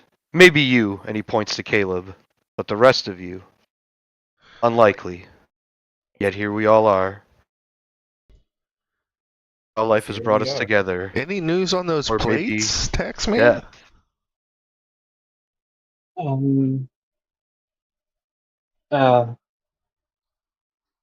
How much do you know about Phoenician script and Proto-Semitic languages?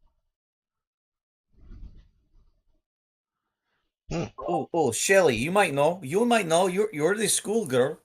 You know, Phoenician stuff, old world, Mesopotamia shit. I studied medicine, not anthropology. Okay, never mind. It, Mm. Did it's you quite even pay alright. attention to why I went to school? No. Figures.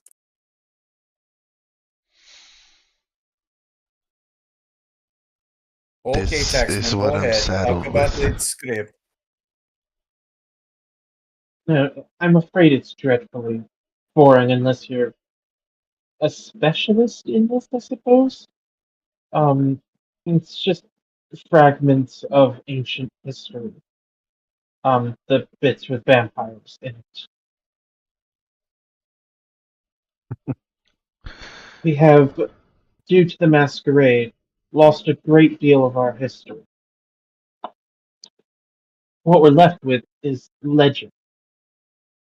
And while we find ourselves in a world where legend often resembles reality, there's some stories that simply cannot be true, some stories that, if they can be traced to their origins, might unlock new paths of the blood. Anyway, it's complicated stuff. What's this event you five all keep talking about? We all had to go and meet the prince tonight, and you weren't there. The prince? Yeah, the prince. Ah, I've not had the pleasure. Oh, Apparently not. It is about this time that a shadow falls across the table. Oh! Uh-oh. Josh, you look up and see Ramon standing behind you, and he shakes his head. And he says, "I don't know. Pleasure may be a stretch. I've met Edward more often than you have." Joey! first name He basis, actually huh? he actually cuffs you, and he says, "My name is Ramon."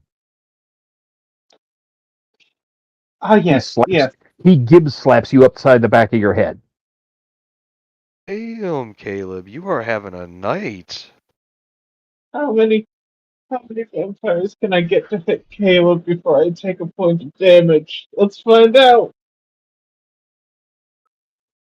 Well, he pulled it. You didn't fall out of your chair. Yeah, Kyle, you absolutely belong here, sir. Okay. So the only one I know is Ron Green. So I'm gonna walk in the door. I'm gonna kind of look around, see people in various states of undress. I'm gonna pull Oh off yeah. my t-shirt and tuck it in the back of my pants. I'm just gonna, Living up to the character art, huh? Okay, that's kind of yeah. weird. I'm just gonna. Why? There's probably a whole bunch of people that are shirtless, maybe Yeah, No, even it's including women. It's a punk. it's It's just a punk club, man. yeah. I okay. mean, Caleb's shirt is almost all the way open. If we're keeping Yeah. tabs.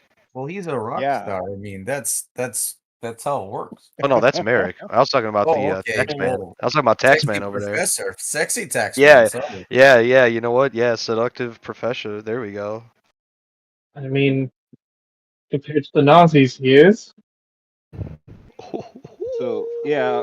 Ooh. So yeah, I'm gonna look over at Ron Green and I kind of give him the chin up nod, and I say, "Yo, policeman." Right over the Hey, crowd. person that I questioned. The How fuck are was your you name, doing, man? bruh? My name is Kyle Jensen or Jensen. Doesn't matter. The prince told me that y'all would be here, that I should come introduce myself. Can I pause the game real quick to ask a question? So, like, being kindred, do you have an idea of who other vampires are? Is there like kind of how like in Star Wars the Force users kind of like can sense each other mildly? You know what I mean? Is it like one of those things? Like, are undead obvious to other undead? That's just something I'm trying to like kind of pin down in the game. Not exactly. There are Okay. telltale signs that you can look to. Um, typically, a vampire will have a very pale complexion. If you watch them very closely, you can tell if someone is, breathing or blinking like they should be, and someone who is not stands a pretty good chance of actually being a vampire. The big dead giveaway is body temperature. Yeah. Contact with somebody's skin, at least on a summer night like this is. Sure. You recognize how if cold somebody's their skin would feel. right, their skin is room temperature instead of being, so significantly cooler than the situation normally would be. There are powers that will help with identifying other kindred, but for the most part, while you're new at it, rely on introductions. People that you know. Yeah. Okay, yeah, I was just kind of curious about that. Sorry to kind of interrupt right there, but that was just like one of those things where I'm like, I don't want to openly address him as such when it's like I have no idea really. Yeah, Kyle. Good to see you again. How'd you end up here? Ron says Well, awkwardly, realizing that it's probably stranger that he is here than that you are here. our prince said that I should join you. That Prince? you might have Don't something interesting say. to say. So that's okay. All right. Well, I Yeah, guess. I mean, I missed the meeting, but I had a private audience, just me and him. Oh, and your boss. And I imagine your guys' bosses as well. Oh yeah, he owns my ass. So how'd your meeting go? How'd the Ramon private looks at you meeting go? across the table and says, "Silent partner, how about?" Oh no, he wasn't silent. Wow, that's tough talk from a guy that just met the prince for the first time tonight.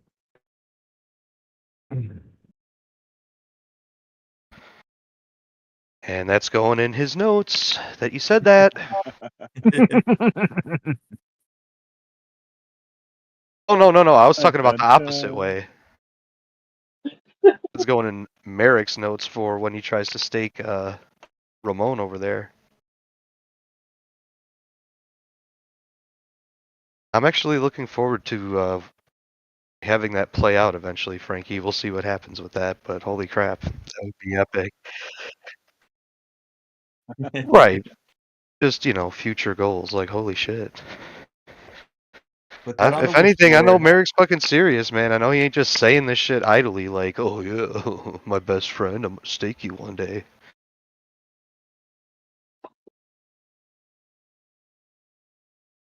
Good lord. So, Well, look at us all here gathered together. so, Detective Green, who are all your friends, man? Well, you've probably heard of Merrick here, who is the lead singer of the Asphalt Saints, or sorry, the lead guitar of the Asphalt Saints. I can't stand that music. Sorry, just there's no good vibrations there. You know, I was a little apprehensive about coming out tonight too, but I'm glad I did. It was a good time. Dude, that should totally be the name of my pot shop. Good Good time? vibrations. Good vibrations. That's a long sign. That's gonna be expensive. Bruh, I got plenty of dough. Oh, me too. It's true.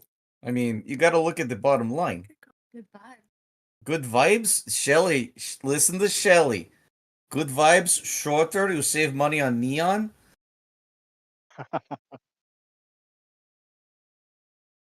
Why not sell both? I mean, cater to the market. Wow. You know. Ramon looks around at the group of you all and just shakes his head and walks away. Caleb looks like he might follow. That's it. There's a definite element of darn you kids, get off my lawn. Good vibes. It is. My friend, do you need any seed money? Are you good? Are you looking for a partner? I think I'm good on the money, but maybe I could use a partner. Okay, you let me know. I mean, very business minded, and if anyone like dies or like passes out in the back room, I totally take care of it. Provide excellent customer service. Excellent, no complaints.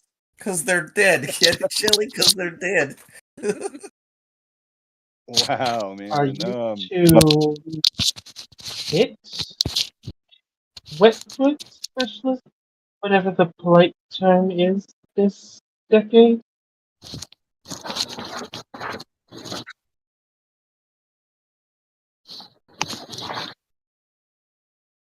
I'm working on the blood magic thing. Wait, there's magic? Oh. Okay. We really got the short end of the stick on this deal. Yeah, we did. Yeah, but I think I'd rather have magic fireballs. There's invisibility. Not if I'm the one wielding it. Who did we just lose? Oh, there goes the cop. Okay. That's it, no law enforcement. Pull out the drugs. Wait, you're capable of invisibility? it's pretty cool, no lie. If you're a guy and I you need want to to. spy on naked women, sure. Well, there's that, and then there's so many other things you can do with it. I agree with Maximilian here.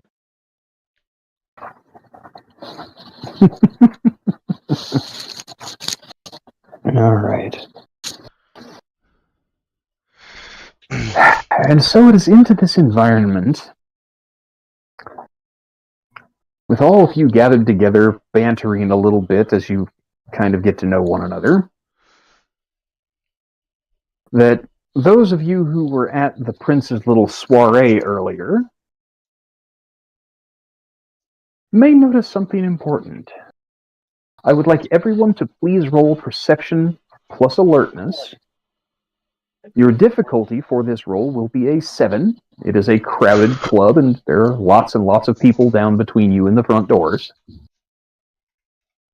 Okay, one more time on perception and what? Perception alertness. Oh, that's a botch. Oh, of course I it is. assume, given that you prefaced this with the Those of you who were at the soiree, I should roll. Correct. You should not. The person walking in the front door will not look familiar to you at all. Okay. Again, perception and wit. Perception Alertness. and alertness. Alertness. Okay. Max That's said quality the over quantity. Shelly, she passed.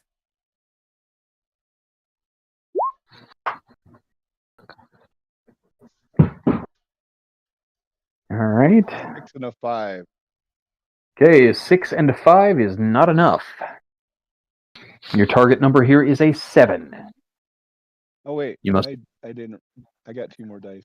I didn't. Roll. Ah, Booth's walking in, isn't he? And I'm not gonna fucking notice it. Max knows bingo. Okay, 2 a 10s, 9 and a 9 and a 10. 3. Oh, that's not me. I don't know all shit. right. I'm kind of trying to figure everybody out, I guess. Yeah. All right. So, Josh, how'd you come out on that? You told me not to Oh, roll. that's right. You. Okay, so Max and Shelly both got successes. Nick, Nick did you got get a 2. success on? Yeah, you got 2. Yeah, I got a 10 and an 8. I did get a botch in there too, if it matters Ones- for anything. Ones do not subtract from your successes here. It Okay. is only a botch if you have ones but no successes. Indeed then. Okay. So yeah, 10 Okay. and an 8, so I got 2. So yeah, at the front door, a familiar face appears. Leslie Booth, a member of the Prince's clan, in fact, a member of the Prince's entourage, walks in the front door of the club. He is accompanied by an attractive young woman who is dressed appropriate for the club. She's wearing tight black leather pants and a corset. Her makeup is done up in blacks and dark blues. Booth is, well, he's got the black leather pants and the engineer's boots, but he is wearing, well, just like a poet shirt, you know, the ruffle down the chest and the ruffled sleeves, and looks a little more goth than punk, but you know, he's certainly got an air about him that makes people around him stop and take notice as he enters the room. He's an Merrick, 80s vampire. yeah, very much. Merrick, you are preoccupied with your conversation and don't really catch on at all.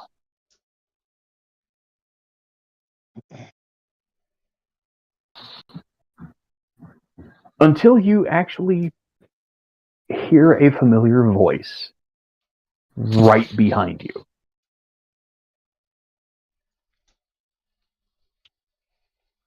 Good evening, everyone. Merrick? Congratulations.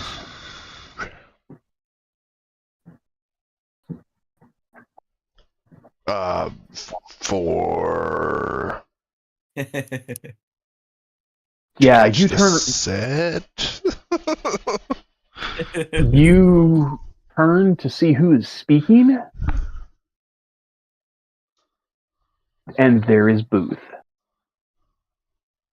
He is right up in your personal space.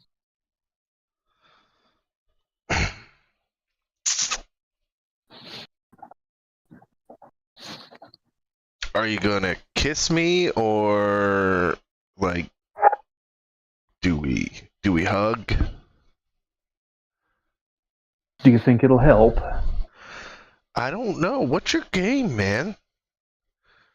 You could have sold me out tonight and you didn't. Don't know why.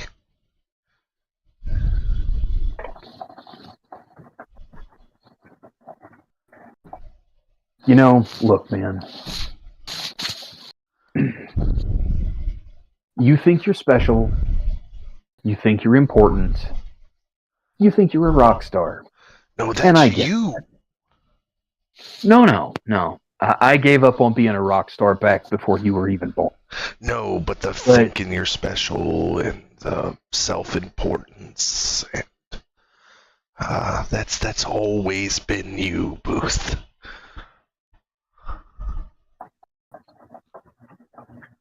Oh, look at the And time. now I come to go find somewhere. out it's just plain old corporatized nepotism.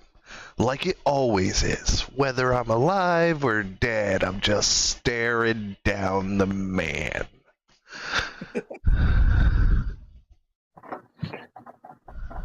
You know, Don't let the man get you down, Mary. Oh, Shelly, we should go get another drink. What do you think, yeah? That sounds great. Okay, we'll see you guys in a little bit.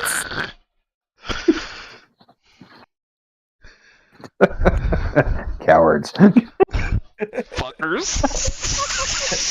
Survivability, my friend. We've been alive this long for a reason. Oh, gosh. Okay, so yeah, he looks down at you, Merrick. He says, "You know what? You're too new at this to even comprehend what you're talking about, and that's okay. My problem has never been with you. Not really. Tell that to Bruno. Who's We don't Bruno?" talk about Bruno. He looks at you and he's like, "Who's Bruno?" Last year when he sent those assholes in here to... what was the purpose of sending them in here? Was it to scare Ramon? Was it to send a message? Because they kind of killed a friend of mine. Who did? The assholes you sent in here that shot this place up.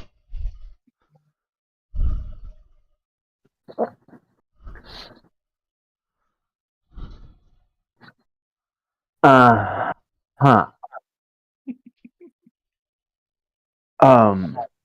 Okay, so just so we're perfectly clear, Merrick, and he actually takes like a half step back from you. He's like, just so we're perfectly clear,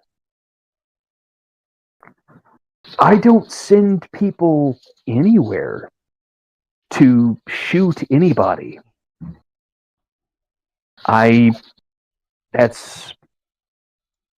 not how I roll. To borrow the slang the kids are using these days. Behavior like that is a threat to the masquerade. I don't do that.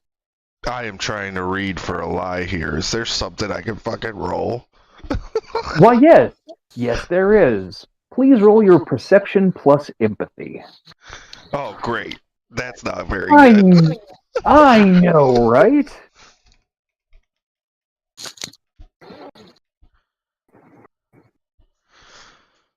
A 10 on what? I'll be damned. Congratulations. Now you're really confused. Because as much as you hate this guy, and as difficult as your life has been because of him, you kind of believe him. You're not sure why, but he seems really sincere. It's like, I don't know what you're even talking about. I didn't even realize that there had been a shooting at this place. But, yeah, if there was, I assure you, I didn't have a thing to do with it. I mean, yeah, giving you hell and making sure you took second place at the Battle of the Bands last year, yeah, that was me. I did that. I couldn't have some punk ass mortal show me up. But No, I didn't have anything to do with your friend Bruno getting killed.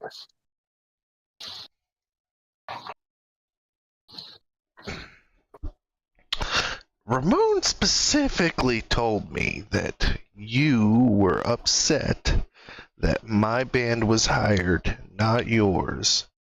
So you sent a group of thugs in here to shoot it up.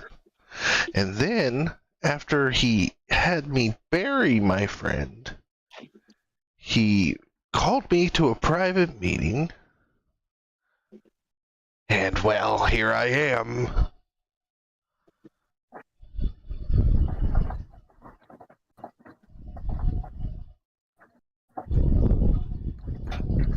Right.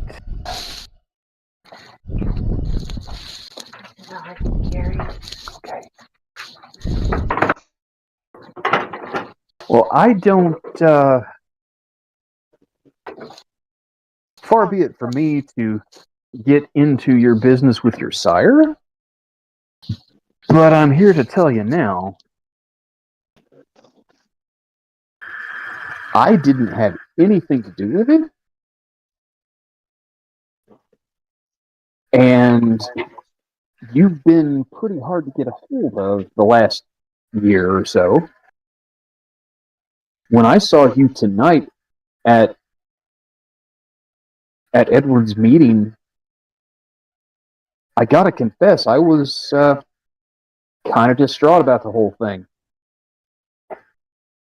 I actually had intended to embrace you myself. Why do people think that I wanted this? Like,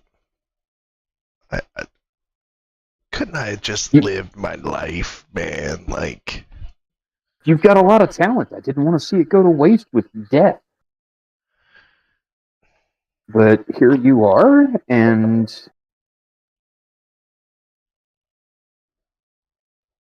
your energy on stage is preserved now.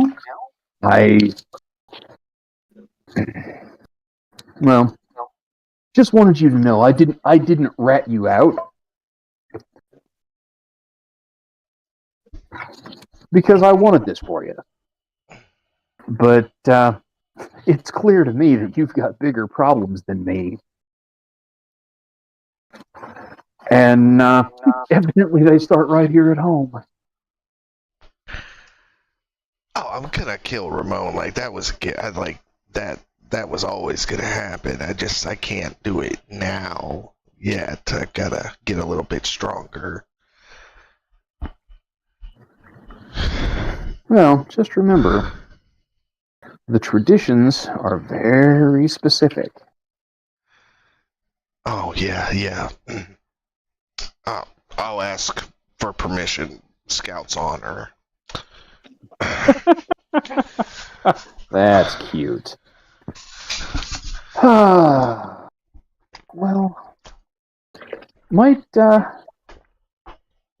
suggest that you do some homework before you get all crazy stuff, and maybe find out who actually killed your friend before you jump all over the place.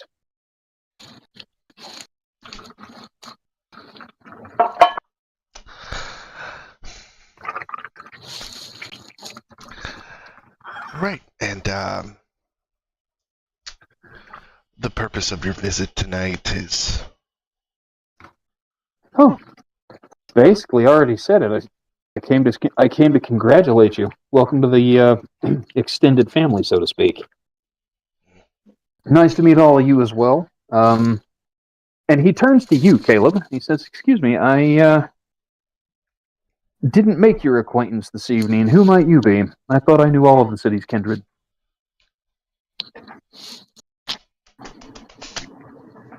Oh dear. Professor Louvet. Not formally introduced as of yet. Yeah. Karina was talking to Edward about you. Said she didn't think you were quite ready to be presented yet. Awkward. What are you doing out in... What are you doing out in a venue like this without your sire? When he mentions that she had said she didn't think he was ready yet, he looks like a kicked puppy. Of course he does. He looks so disappointed. Just crestfallen. I was out.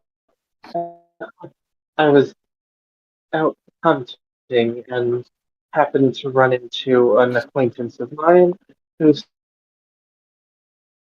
it to make me an acquaintance of his acquaintances. Gestures to Merrick as the acquaintance of mine. Oh, I see. I was gonna say you seem a little no offense, Professor, was it? You seem a little out of place in this crowd. But then again, he looks over at Ron. Then again, Detective, you also kind of stand out here. You don't say.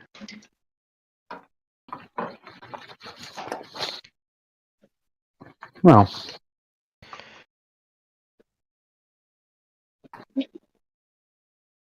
So kind of you to come over and welcome Merrick.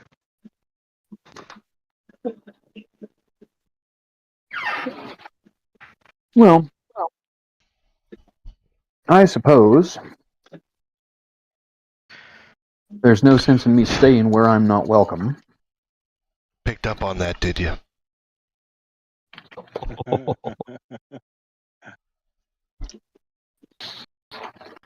Just be careful. Oh, okay. Be careful. There's an important lesson that all young kindred should learn. And he looks around at the group of you all and he says, have any of you heard the parable of the sparrow? Have you heard the one of the boot in the ass? Ooh. I don't believe I have, actually. Oh, great. Thanks, man.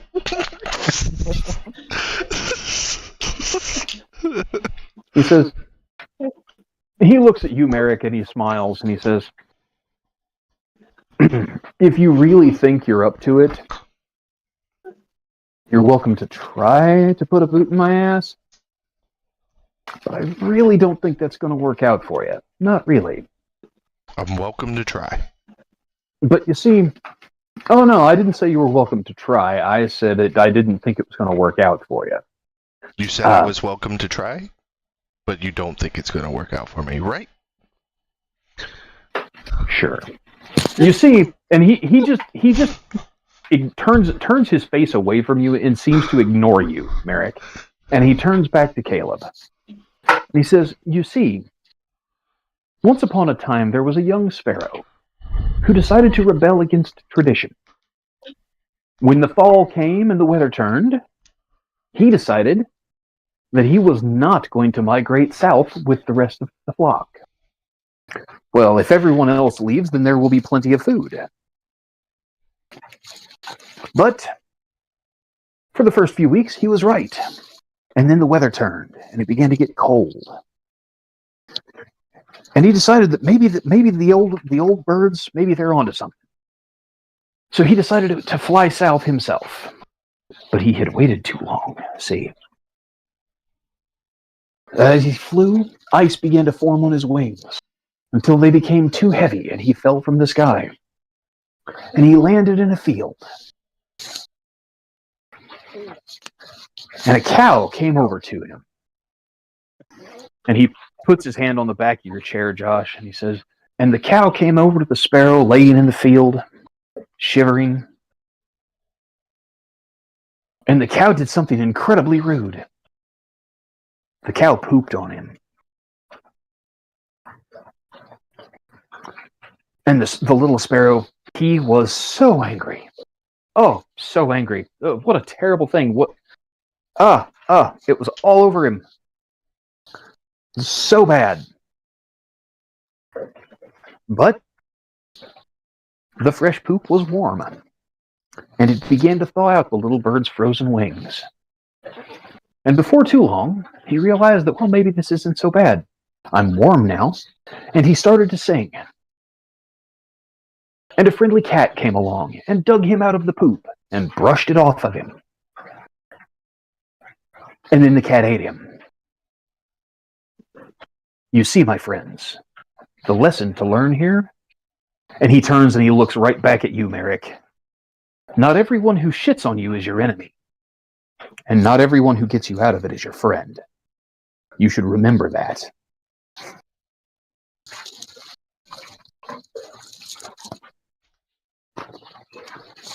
And he turns and starts to walk away from the table. As soon as he starts to leave, Shelly and Max rejoin the group. He's like, "Oh shit, Merrick, you're still alive." I think once Booth is out of the establishment, Caleb says, "And here I thought the Toreador was supposed to be refined." Man, that dude's got a huge stick up his ass. I'm glad I'm not the only one who sees it. Dude, you guys have a fucking death wish. We're new here. Like, you don't just like pick fights with big crazy people. That's how you fucking die in the underworld, man. I'm already dead, Max. I mean, you could be deader. I mean, we're still having kind of a good time. I mean, I look like a frozen scrotum, but you look nice and you still play music and like hang out with babes and like I've still got Shelly. By the way, Amber fell asleep, which is really funny. Oh, she's awake. Oh no. You Poor heard him baby. say she fell asleep and opened her eyes. She started work at 4 a.m. today, so please Oh pity her. gosh. But I'm like, Merrick, you need to chill out, man. Like, if we're gonna make big moves like that, you need like leverage before you just start like foots and asses and cows and shit and cats eating sparrows like that. That was dark and heavy. In a fucking rage, I just punched the fucking table as hard as I fucking can. I'm trying to split it in half. Or you could do that. I'm fucking pissed. Wow. I'm gonna yell Ramon's name. Make a strength check for me. Just roll your strength. Straight strength. He's gonna break his hand. Not likely. If it's only strength, then I could botch this hard. Potence adds to this as automatic successes, remember. Alright, so 2 automatic successes from Potence, and then 1 success on the die, so 3 successes. You know, you don't quite manage to break the table, but you certainly knock it over. See, taking it out on the furniture, that is healthy. Taking it out on the grandson of Edward, not so healthy. Ron's gonna stand up, throw a hand on his shoulder like, Merrick, man. Chill out, man. Chill out. Yeah, man, violence is never the answer, bro. No, I disagree with that. Like, violence solves so many problems. Okay, I'm Not imagining to, Caleb sees a brouhaha punching a table and just steps back. Everybody's approaching me, and Caleb's like, "Nope, not happening." Oh no, Caleb is like leaning against the railing. Like, yeah, I'm good over here. But when Kyle says that violence is never the answer, he does cough and say, "Well, we are vampires. Our existence is rather an act of violence." Merrick, listen, man. I get your frustration. I get your anger. They killed your friends, dude. They completely ended my life as I know it. I went to Disneyland every year. Like, Amber and me, hot crazy sex at the Mickey Mouse Hotel, and like all that is gone, man. Like, it's gone. I get it, but we need to be smart about this. Like, they can't see this shit coming. If you're on the radar, that drops chance. Are you saying that you're down to crush the Camarilla? Fuck yeah, man. Like, I want my life back. And I won't get that with Edward and fucking Constantine. I mean, Constantine's been a nice guy, but he's been using me and Shelly the whole time. Like, I know how it feels to be used by an organization, and I don't like it. That's why I went independent so long ago. But we gotta be smart. I didn't punch the grandchild. I wanted to, but that's about all the fucking self-control you're gonna get out of me, bud.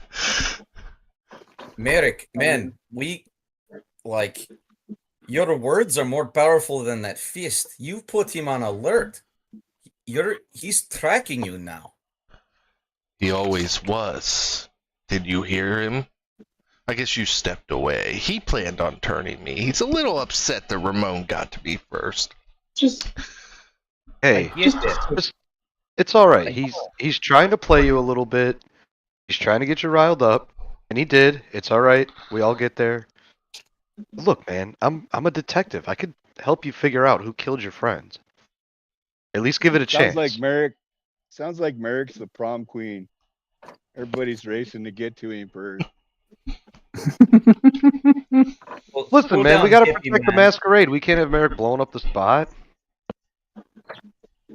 Yeah, he's a loose cannon, man. Yeah, I'm going to just throw this out there that the Camry is the only reason vampires still exist.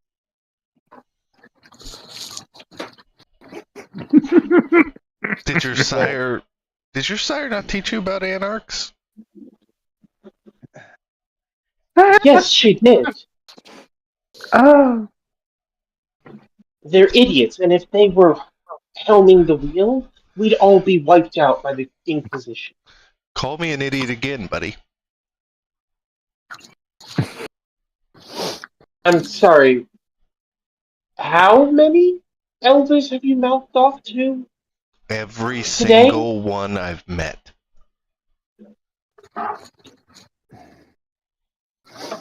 Oh my gosh, this is so good. I just want to know what the end goal of this is. How does this end in the magical future where you are somehow able to overcome all the obstacles against it? Because we are still outnumbered by humanity. And the second they work out what we are, it's staking and burning time. Your mistake, Taxman, is thinking that you need somebody holding your leash to control you. And if that's the case, I feel nothing but pity for you. If you think that we need them to uphold the masquerade for you, like you have no self-control, you couldn't keep up the guys if you didn't have a big bad monarch looking out for you, you don't think that maybe you would be able to do this for yourself?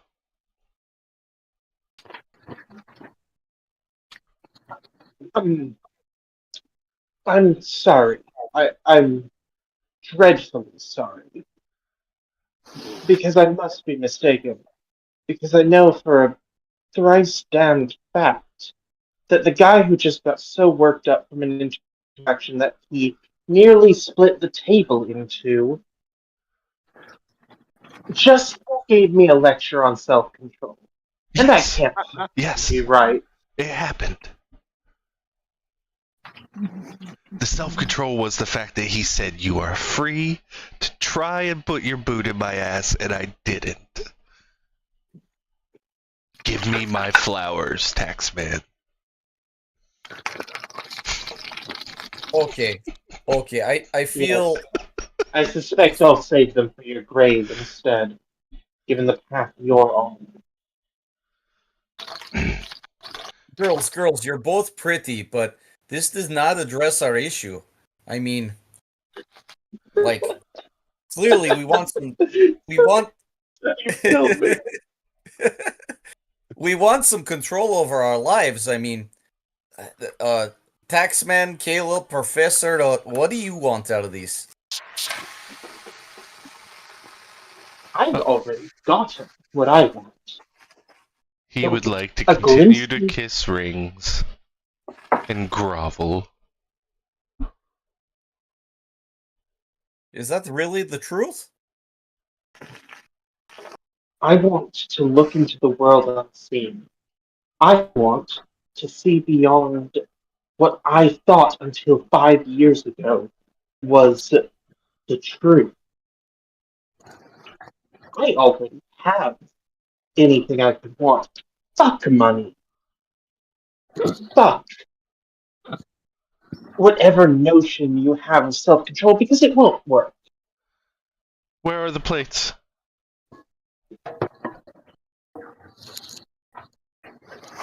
Again? Where are the plates? Can you go look at them whenever you want? Can you study them whenever you want, or do you need to They're in the ask sham permission? ship. I don't see how this is relevant. Uh-huh. Are you able to study without interruption? Do you need permission?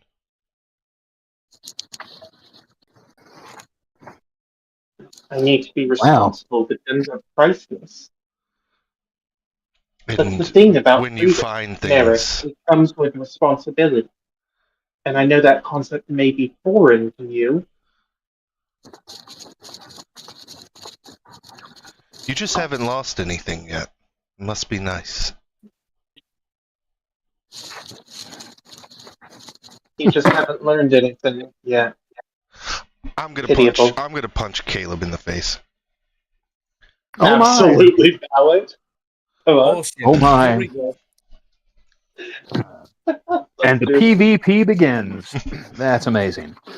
All right, if you're going to punch Caleb, you know, honestly, I'm surprised it's taken this long. It's fine. He got a little too confident. Just. He might have.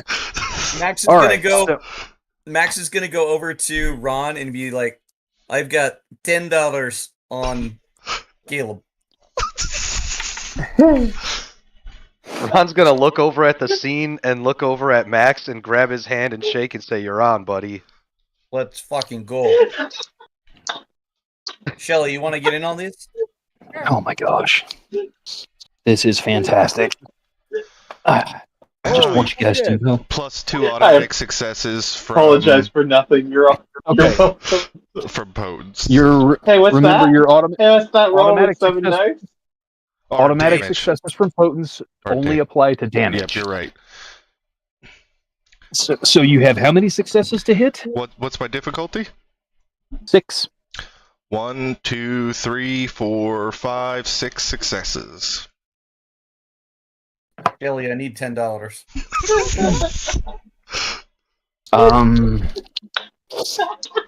Okay. Josh, I'm going to ask you this question. I'm going to ask you this question, and I want you to think about it carefully. Does Caleb see this attack coming, and how does he react to it? I'm gonna say he probably does see it coming, and if he tries to fucking book him, just because I Sorry, he feel does like what? they're He says There's he's going to try to run. probably going for. Is it fair to say he's going for a wide, big hit? Oh, this is a haymaker from the hip. Just lean back, everything I got into it. As soon as you said pitiful, I was like, done. Yep. Hey, hippie guy, you want to get on these too? Okay. Nah, man, I don't believe in violence, bro. That is very ironic. It is, isn't it? Look, man, I don't even kill my victims. I'll have to show you all how to do the small bite. We, You know, it's oh, enough to. but none of us try to kill them, alright? It just happens from time to time. Okay. I think you're all just. Yeah, then a bunch Caleb's of gonna blood try to, freaks. duck out of the way, and he's gonna try to get the fuck out of range.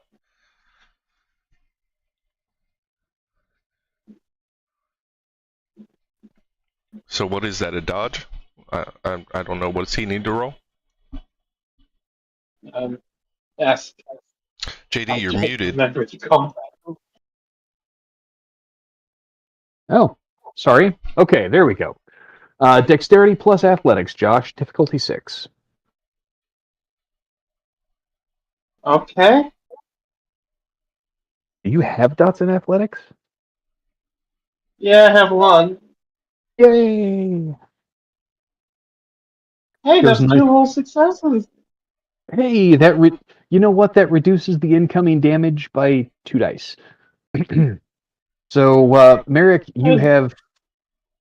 So, after taking Caleb's attempt to get out of the way of this massive haymaker that you're throwing at him into account, you have 3 extra successes. Plus your strength of, what, 3? Yep. So you're going to roll 6 dice for damage, Holy shit. Plus 2 automatic successes for my potence. plus 2 automatic successes. That's right.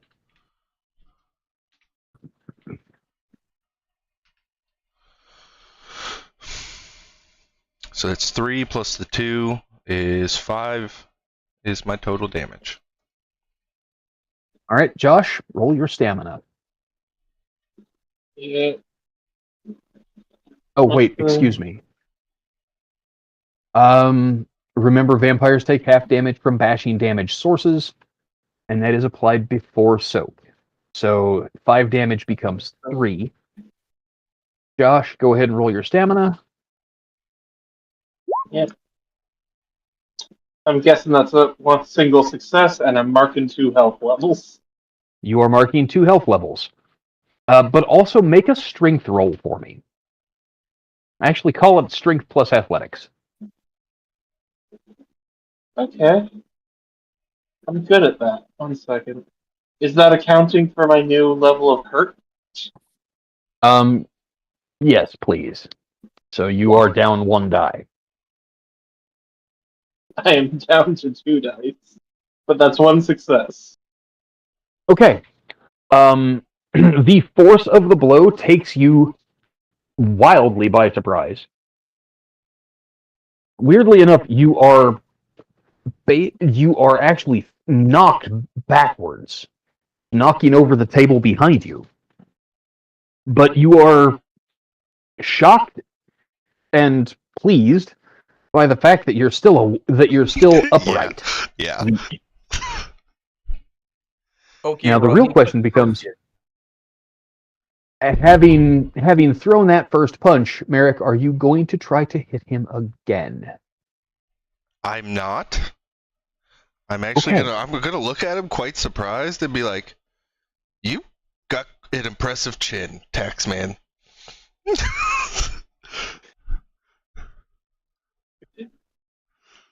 Don't call me pitiful again.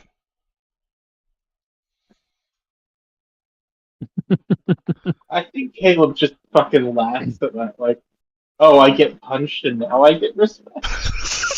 Welcome to prison rules. Yeah, that's pretty much how it works. It works in Siberia. It works here. Yeah, it's kind of legit. That's Honestly, I was trying to take your head off, so I'm impressed. a little bit. Yeah. I read this in the book. There's for team building, there is storming, there is norming, and then there's forming. I think we got this storming part out of the way. I mean, it cost me $10, but are you guys good now? How did that cost you $10, Max? Well, I mean, you sat down, like you hit your ass, so I own Rod money. He bet on you. Wait. You bet on I was me? in your corner. I'm flattered, but also... Don't take Max's betting advice? Yeah, we get it. Yeah. Yes. I mean, it was $10. I mean, I get that for cutting off people's fingertips, and then minus that, I mean, we're good. Shelly will be pissed. That cuts down on her Cheeto budget, but Listen, tax man, and I hold out I'm my hand to help you concerned out. that you're still eating Cheetos. it's the mouthfeel, she says. Caleb will take Eric's hand. I squeeze a little extra The hard office as door I'm helping opens. you up. Yeah, go ahead. The office door opens behind you as you are pulling Caleb to his feet. Ramon steps out of the office, looks around at the two tables that are knocked on their side. What the hell is going on out here? Team building. It's Yeah. a storming phase, Ramon. We're building cohesiveness. Yeah, man, team building. I punched Taxman in the face. That happened too. So, team building. All right. I'm glad you kids are working it out. That's good. Try to take it easy on the furniture. Sure. And he turns and he heads back into the office. Before you go, Booth just left. Booth was here. Yeah, I had to punch Caleb because I couldn't punch him. It's probably just as well you didn't punch him, but go on. I look around at the group and go, fuck it. He said he had nothing to do with Bruno's death, so either you're lying to me,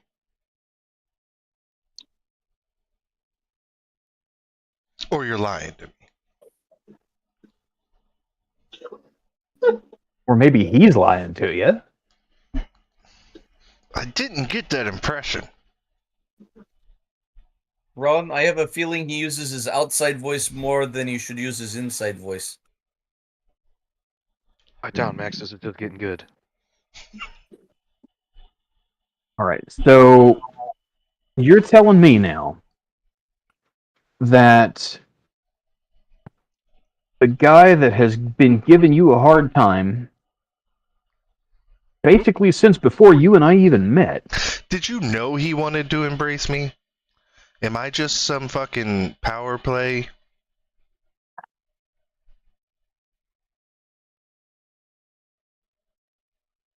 You know what? Maybe this is a conversation we should have without the audience. Oh, now it's all about being private. I gotcha. No glory in it for Ramon, so we'll have it privately. You want to do this here? Fine, we'll do this here. Oh dear.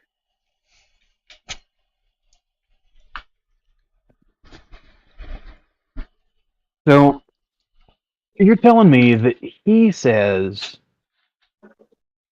that I'm lying. And you say that he's lying. And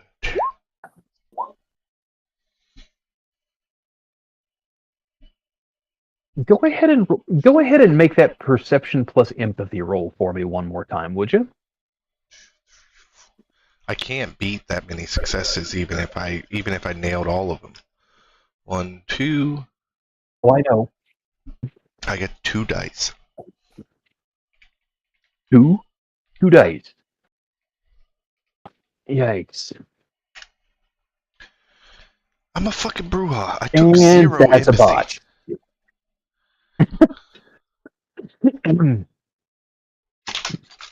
Yeah, he looks you up and down. And he says, okay, first of all, I picked you for this life because I thought you had what it takes 4, 5, to be a 6. damn good brouhaha. Bruno has been my friend since 1978. And I don't care what that pansy-ass Toreador told you. I didn't have anything to do with Bruno getting killed.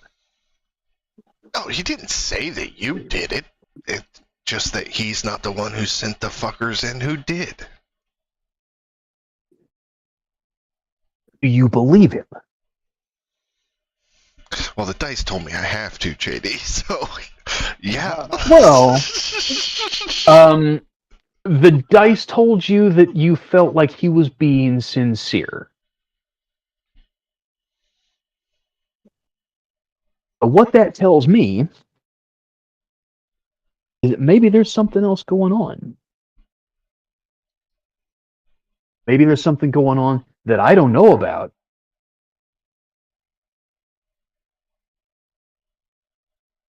But what I you do seem know, pretty sure that it was him when you know, embrace me.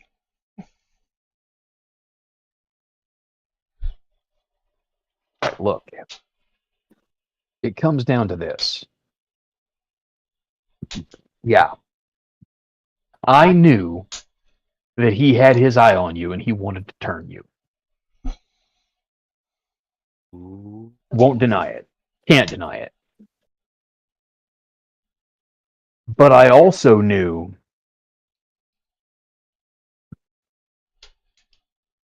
that you'd make a shitty Toreador. The fact that you're all the time trying to throw down with me tells me that you're in contention to be a pretty good Bruja. Yeah, but man, I could have had a line at Don't the throne. start. He grabs you by the shirt and picks you up with one hand. Shut up and listen. Everything I had, I would wager that Booth had the place shot up to scare me off so that I wouldn't poach you away from him. If you believe him, and he sets you back down and pushes you down into a chair, if you believe him that he didn't send those guys, if you believe that, then I'm willing to take your word for it that he didn't. But I'm telling you here and now, I did not have a thing to do with it. Pause. Don't say anything. Josh? Yeah. One of the, during the course of your time with Karina, you have struggled to master the finer points of thaumaturgy. But you've been doing really well getting a handle on aspects. Your ability to perceive the auras of people around you has stood you in pretty good stead so far. You're getting pretty good at recognizing what certain things mean in somebody's aura. Please make a perception plus empathy roll. Your difficulty is 8. Oh, Josh, Caleb's got this. Let's I need go. to add more dots to empathy. Or You perception. do.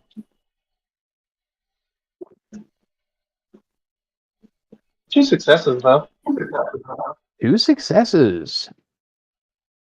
That is more than enough to be able to discern Ramon's aura.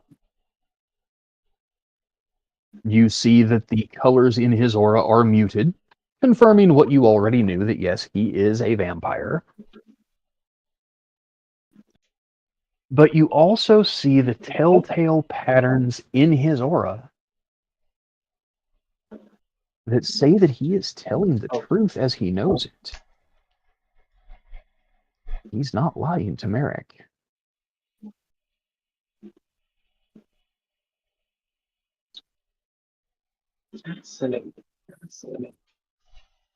Something is definitely afoot in the Mile High City. But it is 10 p.m. Central. And Frankie, Merrick is about to turn into a pumpkin on us. So I believe, Yep. now that we have established that, yes, in fact, there is something more sinister going on, this is where we're going to have to call it quits for the night, folks. Oh, Perfect no. ending. Perfect ending. It's All right, just let's the take a right moment. amount of intrigue for next session. Let's take a moment and talk about experience points, and we'll go ahead and break it out. We're going to start with Frankie. First of all, sir, exceptional good job with Merrick tonight. I love what you've got going on. What do you feel like Hell you yeah. or your character have learned tonight? That as much as I love punching things, I'm gonna need something better for when I fight vampires. Yeah, you really are. Punching vampires is not as effective as it should be. I think I'm gonna buy some brass knucks. Go in for something that does lethal damage. A knife, a sword, hell, an axe, something. An axe. You fucking hatchet. Oh, see, there you go. So, I mean, something that you can carry without being super obvious in the modern day. That will do the upgrade to lethal damage and allow you to really get the bang for your buck. Stakes are pretty Yeah, concealable. I'll need points in melee for that. All right. So yeah, that's a pretty solid practical what I learned today. We'll take that. Take 3 experience points for tonight's session. All right. Eric, what about you, sir? What did you or Kyle learn? Well, I learned a lot. Kyle learned that the stick up these vampires' asses is enormous. Honestly, But the stake up the prince's ass is big enough it ought to immobilize him. But that's neither here nor there for the moment. they're dangerous and not to be fucked with. Also true. That being said, maybe they should be fucked with.